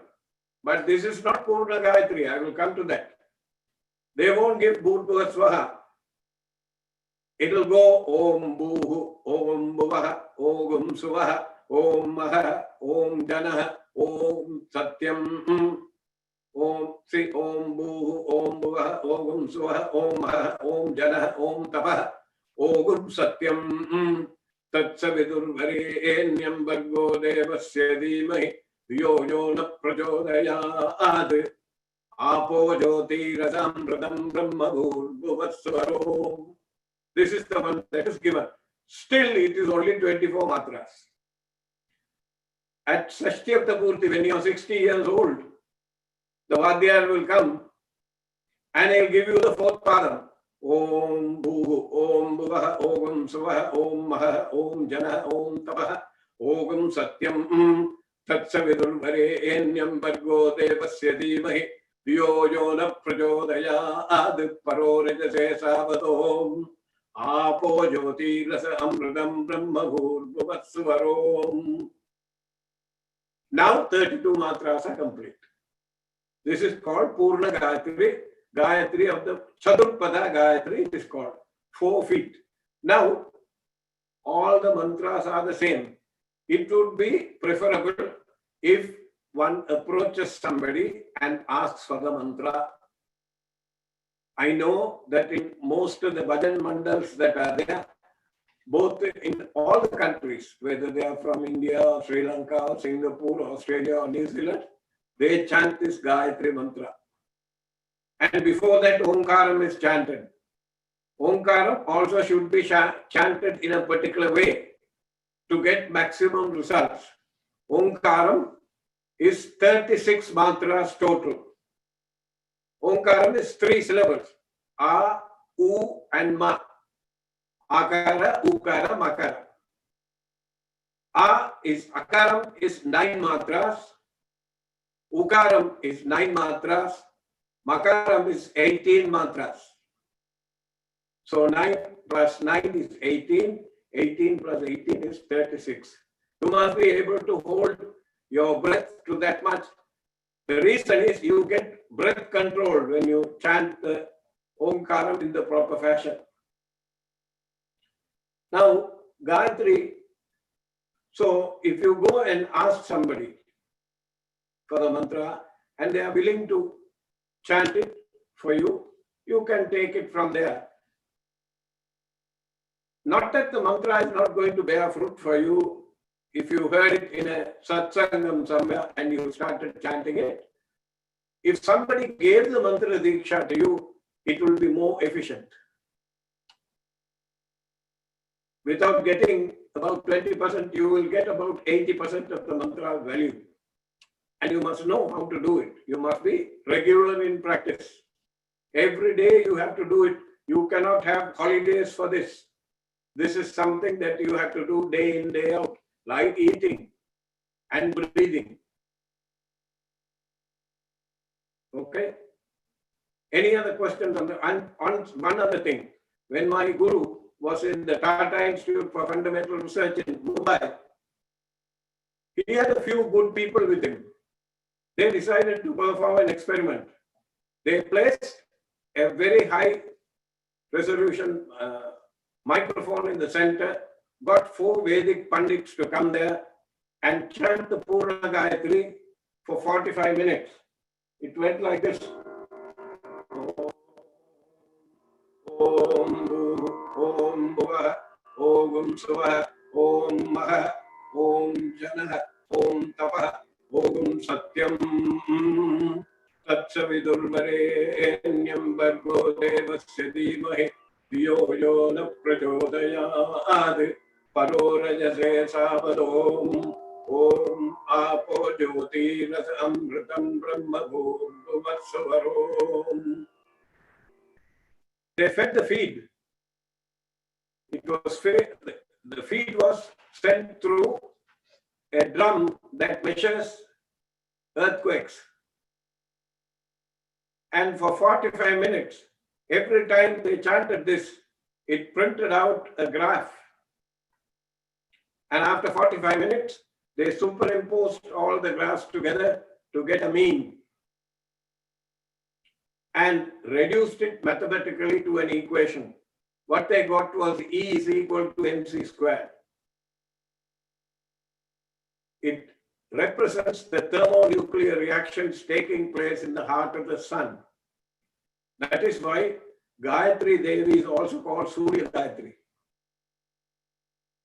That energy release that comes out of the sun is proportionally released inside you, in your central nervous system, if you properly chant the Gayatri mantra. That's how great it is. And the Gayatri is, for no other reason, it is called Veda mantra. Veda Mata is the mother of the Vedas. All the mantras that we know have come from it. The various combinations, permutations have come from this mantra. Okay. Any other questions, please? We have about 10 more questions. Moving on to the next one. Has research been done on the origin of Sri Yantra? Is this man-made? If so, why is it designed so large that the entire yantra can only be seen from a higher elevation? This, I suppose you are talking about the Sri Yantra that was there in the Oregon desert. That was done by Tim Witherspoon. Yes. Tim Witherspoon originally is an artist. And he used to have a software company.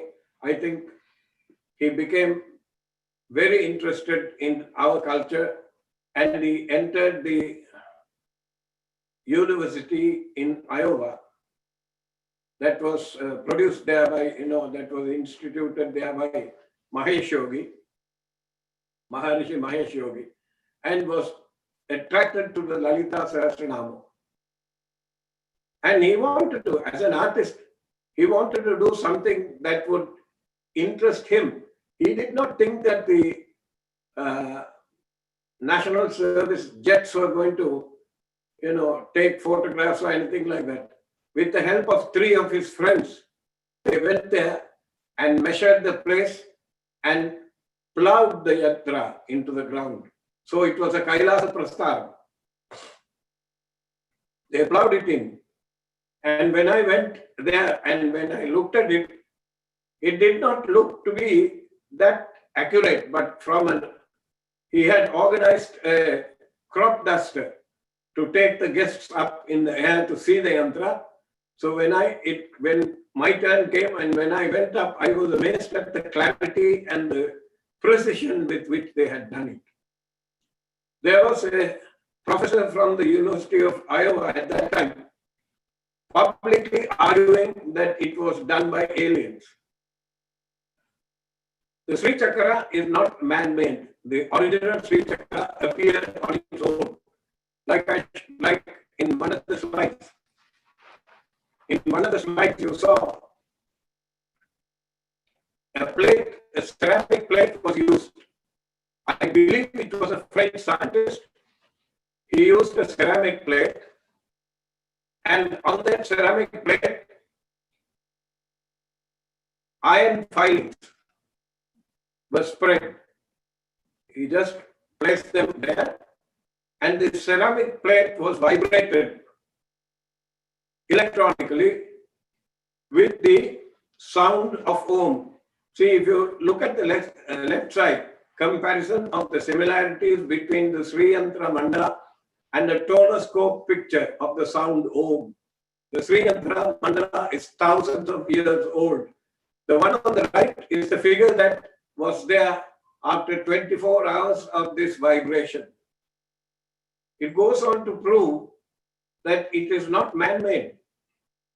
It occurred on its own.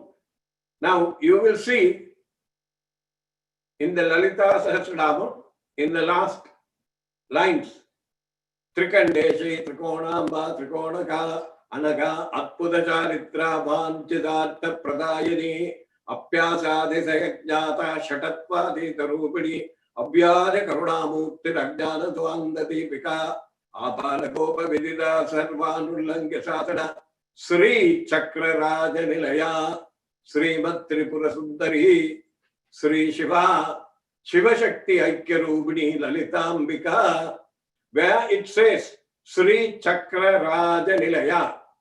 Now, it is a commonly accepted fact that the Lalita Sahasranamam also is not of human origin. Asya Sri Vidya Lalita Rahasya Sahasranama Stotramala Mahamantrasya Vashinyadi Vagdevata Rishihi Vasini Kameshwari Modini Vimala Aruna Jaini Sarveshwari Gaulini. These Vagdevatas are the ones that created the Lalita Sahasranamam. So the Lalita Sahasranamam is not man-made. They have referred to the Chakram, Sri Chakram, as Chakra Raja, the one who is residing in the Bindusthanam of the Chakram, Sri Chakra Raja Sri Tripura Sundari. Okay? So, Lalita Sahasranamam is also proof, and this experiment with this French scientist is also proof that it did not occur, and that it did occur naturally. It was not man-made first, but then the human beings started to draw the thing. If you draw a Sri Chakram, it says if you can practice drawing a Sri Chakram perfectly, you will get the effect of having built a Rajagopram in a temple. And you also notice that the stanza that I chanted for you, she is referred to Sri Shiva. She is not separate from Shiva. You cannot worship the Devi alone. Shiva, next line, Shiva Shakti Aikya Rupini. Shiva and Devi are two sides of the same coin. Shiva is the universal power at rest. The dynamic power is Devi. The grace of Shiva is Devi. Okay? Other questions?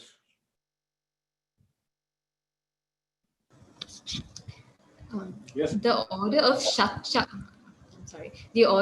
Chakra Japam can be Mooladhara Chakra to Sahasra to Aksha to Mooladhara, then upwards to Vishuddhi, and finally back to Mooladhara and Aksha, and then finally to Sahasra. Why the difference? What do both signify? Because there are various traditions taught by different lineages to their students for particular purposes. My guru went from Mooladharam, Swadhishtanam, Manipuragam, Anahadam, Visuddhi, Ajna, Sahasrakamalam, then came back. Now, if you look at the Lalita Sahasranama, there is a very interesting variation of this, where the Vagdevatas, the goddesses of speech, have started with the chakra in the body with the highest number of petals. Visuddhi, 16 petals. So they go from Visuddhi, Anahata, Manipuraka, Swadhisthana, Mooladhara, Ajna, Sahasrakamalam. Now, I am of the opinion, now please remember this is only my opinion. I am of the opinion that we cannot outguess the Vagdevatas. There has to be some positive reason why they have chosen this path. So Shad Chakra Japam for me goes from Visuddhi to Anahadam to Manipuram to Swadhisthana to Mooladharam, Ajna and Sahasrakamalam. And back down the same way up to Visuddhi. So it is different for different lineages. How the Gurus taught it is the way. Guruji taught it from Mooladharam, the way up, like I told you. So you're free to choose whichever one you want. And to do Shad Chakra Japam, you should be initiated into a mantra. If you use Shiva Panchaksharam or Shakti Panchaksharam, any one of those things is fine. Om Hrim Namah Shivaya is Shakti Panchaksharam. Om Hrim Namah Shivaya Ischa Namah Shivaya is also another variation of Shakti Panchaksharam. Om Namah Shivaya is Sthula Panchaksharam. Shivaya Namaha is Sukshma Panchaksharam. You can choose any one of them that you have been initiated into and then couple it with the Bijaksharas that are in the Chakras. Now, Visuddhi Chakram. Om Namah Shivaya. Om Namah Shivaya. That is one method. If you want to do Sampuritam, Om Namah Shivaya. Om Namah Shivaya. See, you're fencing the mantra in between the Bijaksharas. So the techniques are many. Whichever one that appeals to you, you can choose. Okay? So this is a repeated question. Can women chant Gayatri mantra?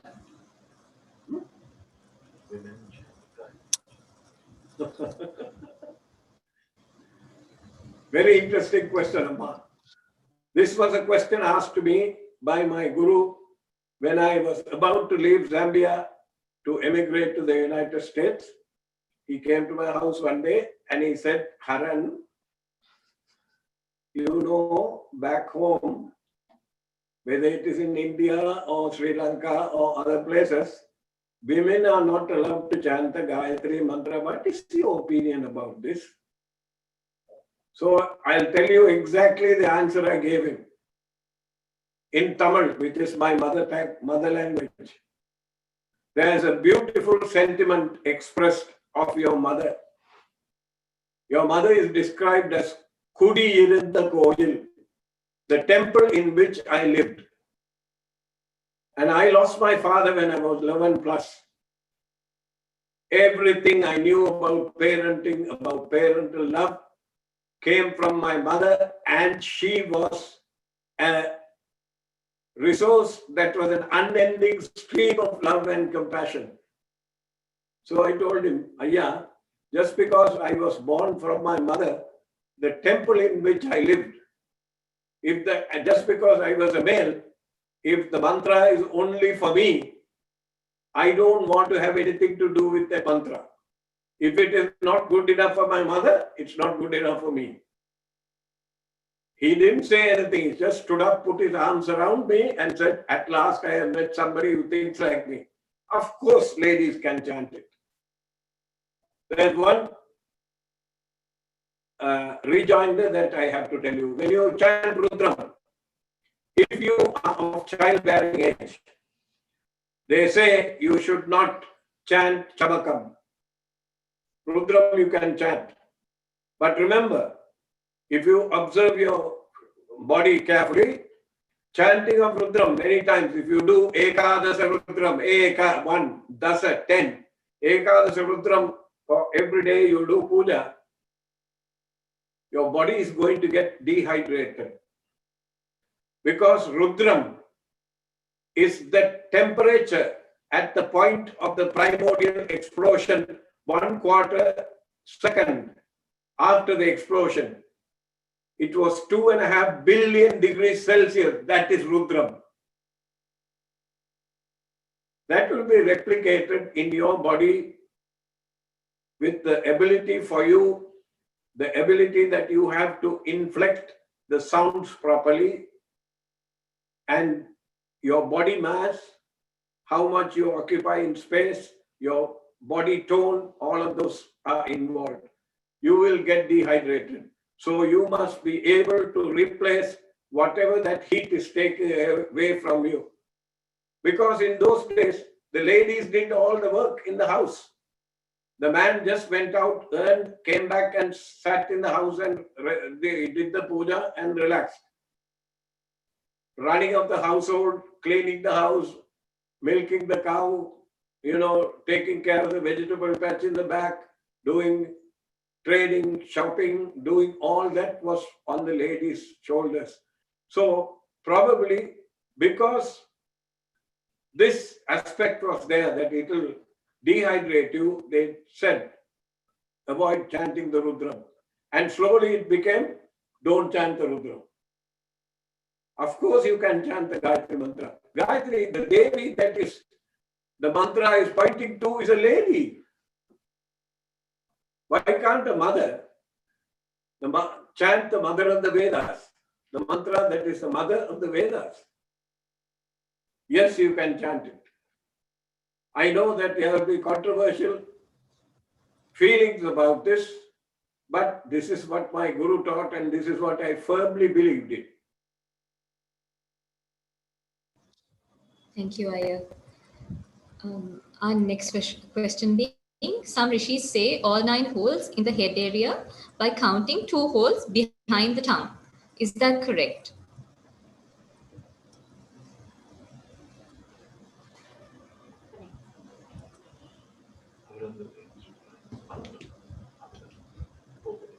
Can you please repeat the question? I have to let you know that I am losing my hearing a little bit. Sure. Some rishis say all 9 holes in the head area by counting 2 holes behind the tongue. Is that correct?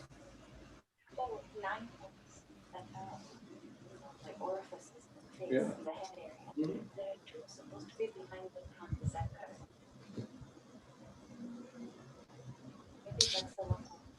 I had never heard of this Amma.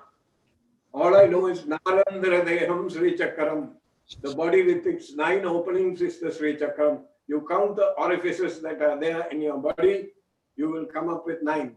Navarandra Deham Sri Chakram Sri Vruhu Sarva Karana Bhuta Shakti. This is Bhavan Upanishad.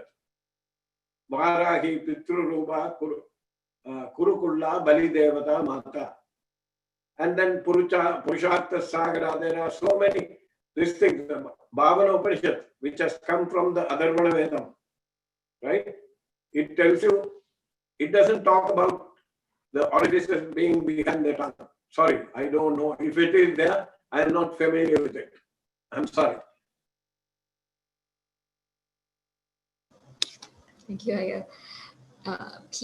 Please explain the significance of chanting the Sri Lalita Sahasranamam and the Saundarya Lahari.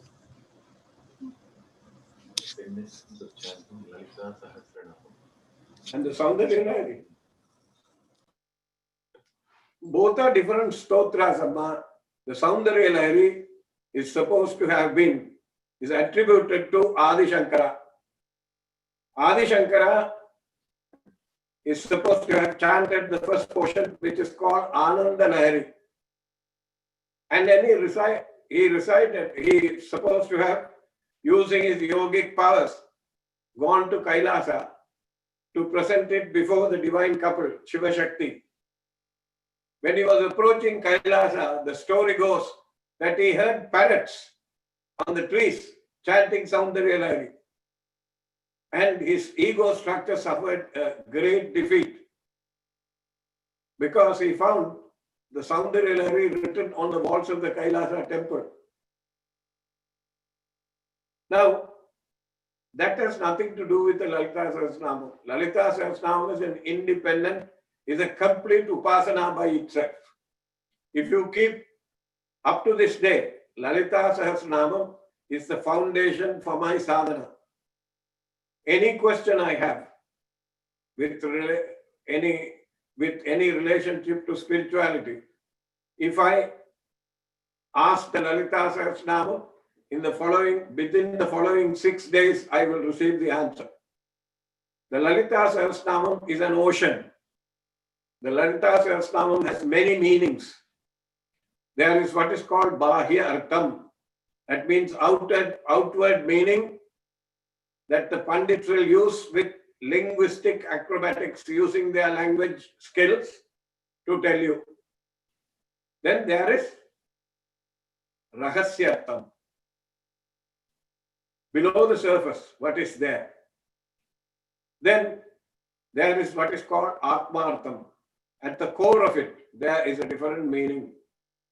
Now, let me explain. If you take some meanings of individual words, they will give you different meanings. If you take them as groups, the person who really taught me Lalita Sahasranamam was an ex-civil engineer by the name of Sri Balasubramaniam, who was on second-hand service from the government of India to the government of Zambia. On Shivaratri Day in 1975 or 76, we started chanting the Sahasranamam. And at first I thought I had put about 5 marbles in my mouth. I could not mouth any of the words. It was so difficult. But I kept at it. Within 1 week, I had committed the whole thing to memory. And the ability to chant it, it's unbelievable. If you take, for instance, Kamakshi, Kamadayini, Devarshikana Sangadastu Yamanatma Vaibhava. Kamakshi, Kama Akshi, Ka Ma Aksha, Ka Ma Aksha. One is Saraswati, one is Lakshmi. Both of them are pouring compassion from her eyes. Now, Rahasarpana Tarpida, Satya Prasadini, Viswasakshini, Sakshi Vajjida. Right? Rahasarpana Tarpida. What is Rahas? Rahasyam, secret. So if you take individual meanings, Rahas Tarpana Tarpida, perform the Tarpanam when not in public, alone. Satya Prasadini, the one who will give you the truth as prasadam. Viswasakshini, she will give you also the ability to look at the universe as a witness. Okay? Now take the thing as a group. Satya Rahas Tarpana Tarpida. If you open your mouth in front of a mirror and look inside, you will see the glottis, epiglottis, that little thing called a talu hanging. If you do mantra japam regularly, the amartam that is prepared or created in the Sahasrakamalam, in the corpus callosum up here, will start to drip drop by drop from that talu. That is, nobody else knows that is happening. So rahasyam, rahas tarpana tarpida, when that starts to happen, Rahas Tarpana Tarpida. Right? When that Tarpana is happening, what will she give you? Satya Prasadini. She will give you, she will reveal to you whatever that secrets that are there. Satya Prasadini.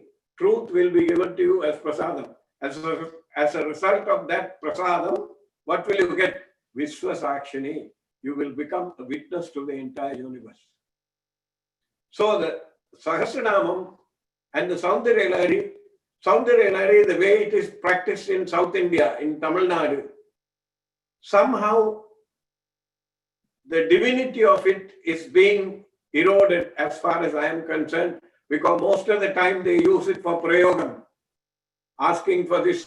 Each of the slokas has its own yantra.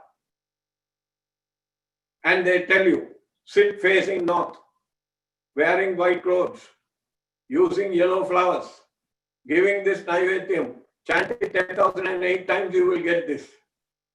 I think it is demeaning the Soundarya Lahari. Soundarya Lahari should be chanted for the sake of chanting it, for the mother.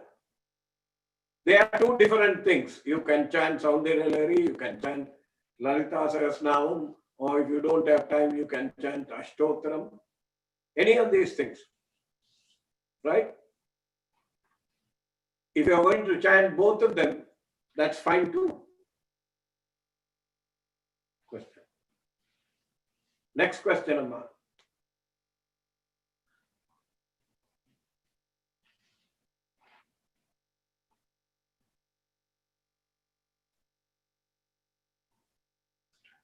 Have we run out of time? No, yeah, the next question is, because there's a heavy rain in Colombo, so that we are facing some lightnings. That's why there's a delay in this. So the next question is, Namaskaram Ayya and Amma, what's the best way to understand the Bhavano Upanishad? Can you recommend some book? There is a Bhaskara Prakasha Ashramam. Bhaskara Prakasha Ashramam. If you go into bhaskaraprakasaashramam.org or .com, I don't remember which it was, and you go into and look for the list of publications. There is a book on the Bhavana Upanishad Prayogam, written in Sanskrit, translated into English. Get that book. That's the best one that I have come across up to this time. But of course, if you go into the internet, there are many of them that are there. You can read those and you can subscribe to any one of those things that you have there. Bhaskara Prakasha Ashramam, Bhavana Upanishad Prayogam. Application of the Bhavana Upanishad. Next question. Thank you, Aya. If a child got initiated, is that mantra more powerful for her, or does she need to follow other mantras too for practice? Please explain. You know, your voice is getting a little bit muted. Can you please repeat the question slowly? Sure, yeah. If a child got initiated, is that mantra more powerful for her, or does she need to follow other mantras too for practice? Please explain. Is it clear? Yes, you're asking. It's like going to school, Amma. You don't study the same thing that you study in upper kindergarten, that you study in high school, GC advanced level. Of course, you will be using what you studied in the upper kindergarten, but the studies will be different. So yes, there's a graded approach to this. In Sri Vidya, you will be given Mahaganapati, Guru Paduka, and Bala Tirupur Sundari, Triyakshari, 3 syllables of Bala. Aim, Kleem, Sauhu. Then a little later, you will get 6 syllables of Bala. Aim, Klim, Sauhu, Sauhu, Klim, Aim. Then a little bit later, you will get 9 syllables. Aim, Klim, Sauhu, Sauhu, Klim, Aim, Klim, Sauhu. And after some time, after Akshara, Laksham, Akshara, for each syllable, Laksham, 100,000. So after you have chanted the 9 syllable mantra 900,000 times, if the Guru looks at your eyes and gauges where the ojas is in your body, whether the ojas Shakti has accumulated, he will give you Pancha Dasa Akshari, 15 syllable mantra. After some time, once you have done 1.5 million of this 15 syllable mantra, he will give you one more syllable. That is called Lagu Shodasi. If you are a family person, he might give you Saubhagya Pancha Sakshari. The 15 syllable mantra with Bala Tripura Sundari mantra added. Aim Kai Ila Hrim, Klim Hasaka Hrim, Sauhu Sakala Hrim. Then, now you know, 1.5 plus 3 more syllables means 1.8 million. You will be given what is called Ramadi Purana Bija Rupa Mahashodasi. 28 syllable mantra will be given to you. But there are variations from Guru lineage to Guru lineage. Like I told you before, in Tamil Nadu alone, when I look, there are 36 different sampradayams, Guru lineages.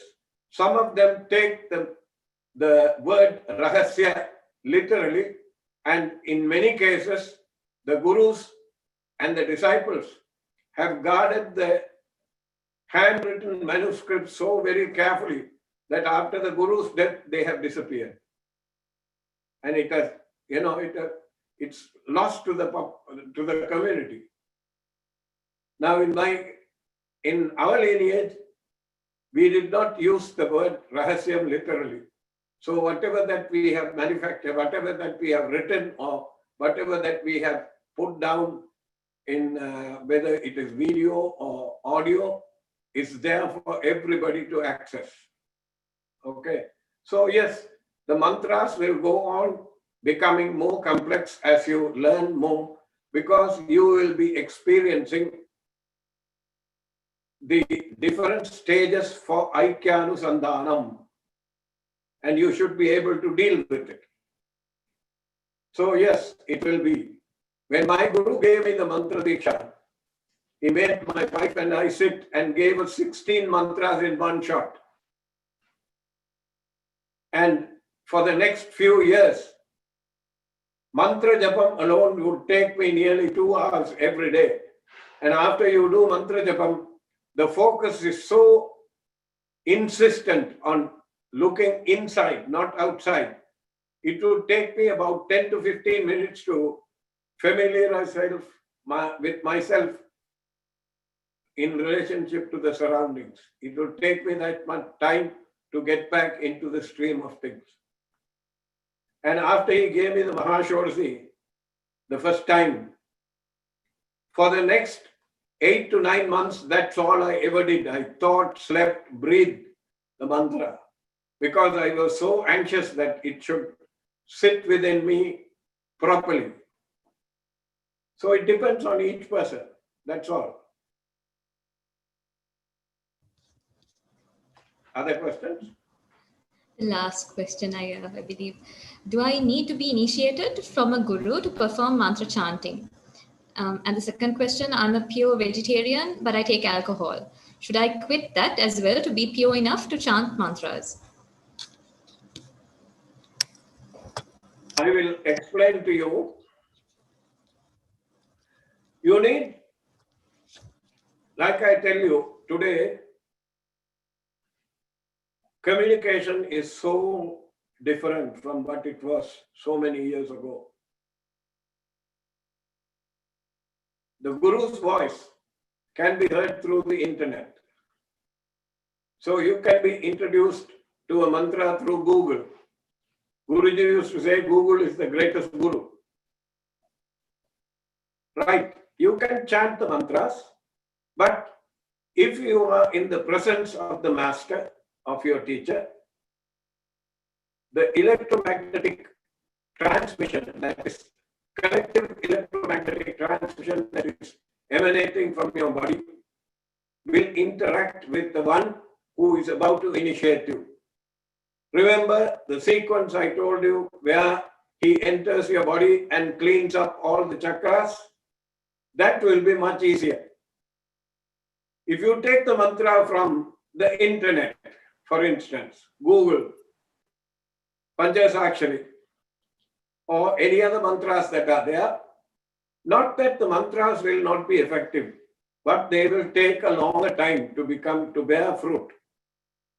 And instead of getting the full force of the mantra siddhi, you will get it in diluted form. Instead of getting 80%, you will get 20%. And you will have to strive harder to get the mantra. If the master is there in front of you and he takes you on as a disciple, the purification process is much easier. They used to perform, as part of the Sri Chakra Puja, there is a homam called Viraja Homam, where you visualize that your body is burning and it has become ash, and Shiva's Amritam from Shiva is Paramashiva is falling on the ashes and a new body is formed, a divine body. This is called a Viraja Homam. Now, that kind of a thing cannot be accomplished if you learn the Puja or learn the mantras from the internet or from any other source. So the person who has already tread the path would be your easier bet. Now, as far as vegetarianism is concerned,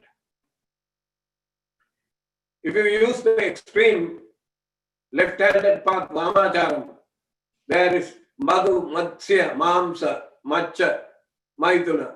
These things are there. So they are not excluded, but the question is whether they are fit to be followed in this day and age. And if you use Kaurachara Puja, there is what is called Piradinidhi, in place of alcohol, this, in place of fish, this. So depending on the school that you are following, the instructions will be different for the Piradinidhi, for the representation of each of those. Then, the question of being a vegetarian.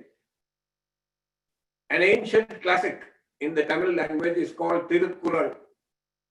Couplets that have codified the Vedas into the language of the common man. That's the only way I can explain it. There he says, Kollan, Pulale, Maruttane, Kaigupi, Ella, Uyirum, Todum. What does that mean? Kollan. The one does not kill, one who does not kill. Pulale, Pulal is meat. Maruttane, the one who has completely avoided meat. Kaigupi, all the beings will fold their hands and worship him. I think it is easier to discern. That means to be able to experience the very subtle vibrations that mantra sadhana will instill in your body or kickstart in your body if you are a vegetarian. It is easier to discern the subtle vibrations that are there in the body. When the body is trying to exert absolute energy in trying to break down the animal protein that you have ingested, these subtle vibrations will be masked. They will mask them. And alcohol, if you take alcohol, that alcohol should be purified before you take it. In Sri Vidya, there are mantras to purify it. 6 miles from where I am living, there is a gentleman who practices Bagalamukhi Upasana. one of the varieties of one of the Dasamaha Vidyas of the Devi, who is a little bit on the harsher side. He used to perform puja using half a bottle of whiskey. And at the end of the puja, he'll drink it. No change. He's not drunk or does not exhibit any. I'm not asking any of you to do that, but this is something I observed. So purification of that, whatever that you are going to offer the Devi, is important. And I don't have enough experience in doing these things, like taking the alcohol and all that. No. In our pattadi, in our method of puja, one of the 54 ingredients is alcohol. A tablespoon of alcohol, not half a bottle. And that alcohol is added for preservative, as a preservative of particular things. There are things like ginger juice, honey, right? So many things are in there. Raw camphor, then saffron. All of these things are there. If you want details of this, you can find out the book that I wrote, Sri Vidya Puja Pattadi. Sri Vidya, that is the title of the book. The subtitle is Sri Chakra Puja Vidhi. It is available. You can go to the net and find out. In the appendix, I have given you the 54 ingredients that are available in this part of the world where I am living now. So if you look that up, you can find out the ingredients. Be careful when you're using alcohol for worship, because the propensity is for you to go off track. Okay, other questions? Thank you, sir. I think with that, we come to the end of the questions and we can conclude the Q&A. And I think it's important to note that, as in we need to inform the audience that we had to close or disable the chat at 7:30 because there was a string of questions coming in just in the interest of time. So thank you, Aya, again for your very informative and enlightening responses. Before we proceed with the vote of thanks, I'll take this opportunity to brief the audience about the online yoga conference 2021 and 2022 that is being organized by Ashtanga Yoga Mandir Sri Lanka in association with Saiva Tamil yoga institutions and individuals who are of Sri Lankan origin and who are functioning outside Sri Lanka.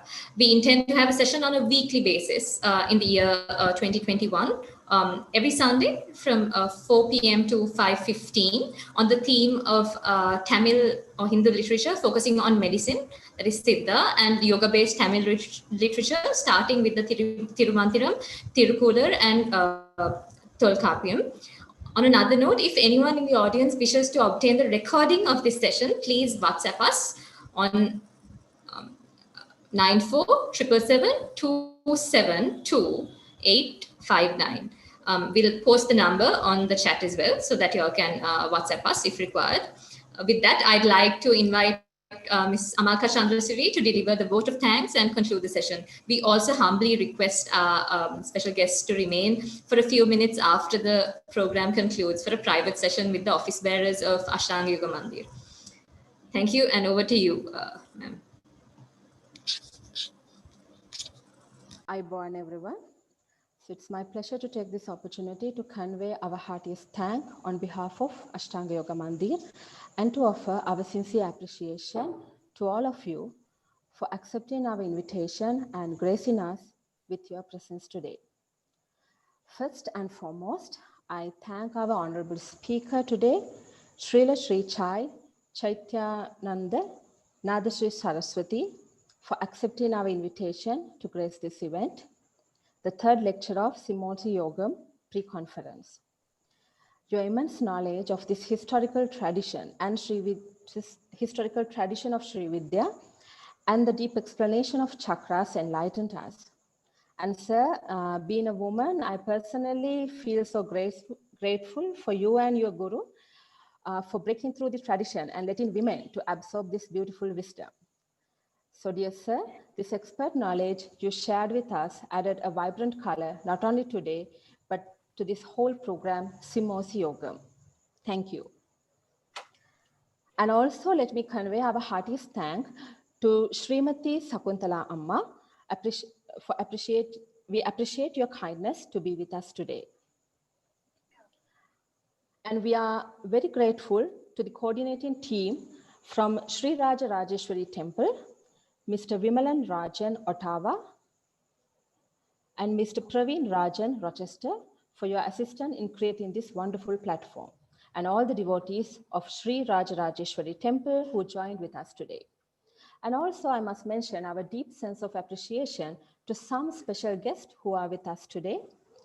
Kaliyogavardhanaya, Trincomalee, Sri Lanka, Dr. L. Lambodharan, Director, Shaiva Siddhartha Peetham, Canada, Dr. T. Sumandiran, Sri Shakti Sumanan, founder of Srishti, Dr. Ratnam Gauribalan from Sadhguru Isha, UK, and Professor Jayarajin Shivalingam, founder, Master Yoga Canada, and Giri Chamba from India. And a big thank goes to the organizing committee of Ashtanga Yoga Mandir who worked behind the screen for make this event a success, and all the members of Ashtanga Yoga Mandir who joined us today. Last but not least, our heartiest thank goes to you, our audience. If it wasn't for your enthusiasm, this event would not have been a success. So finally, once again, I want to thank all of you for being with us this evening. It's been a great pleasure, and looking forward to seeing you again in another Semmozhi event. Thank you and good night.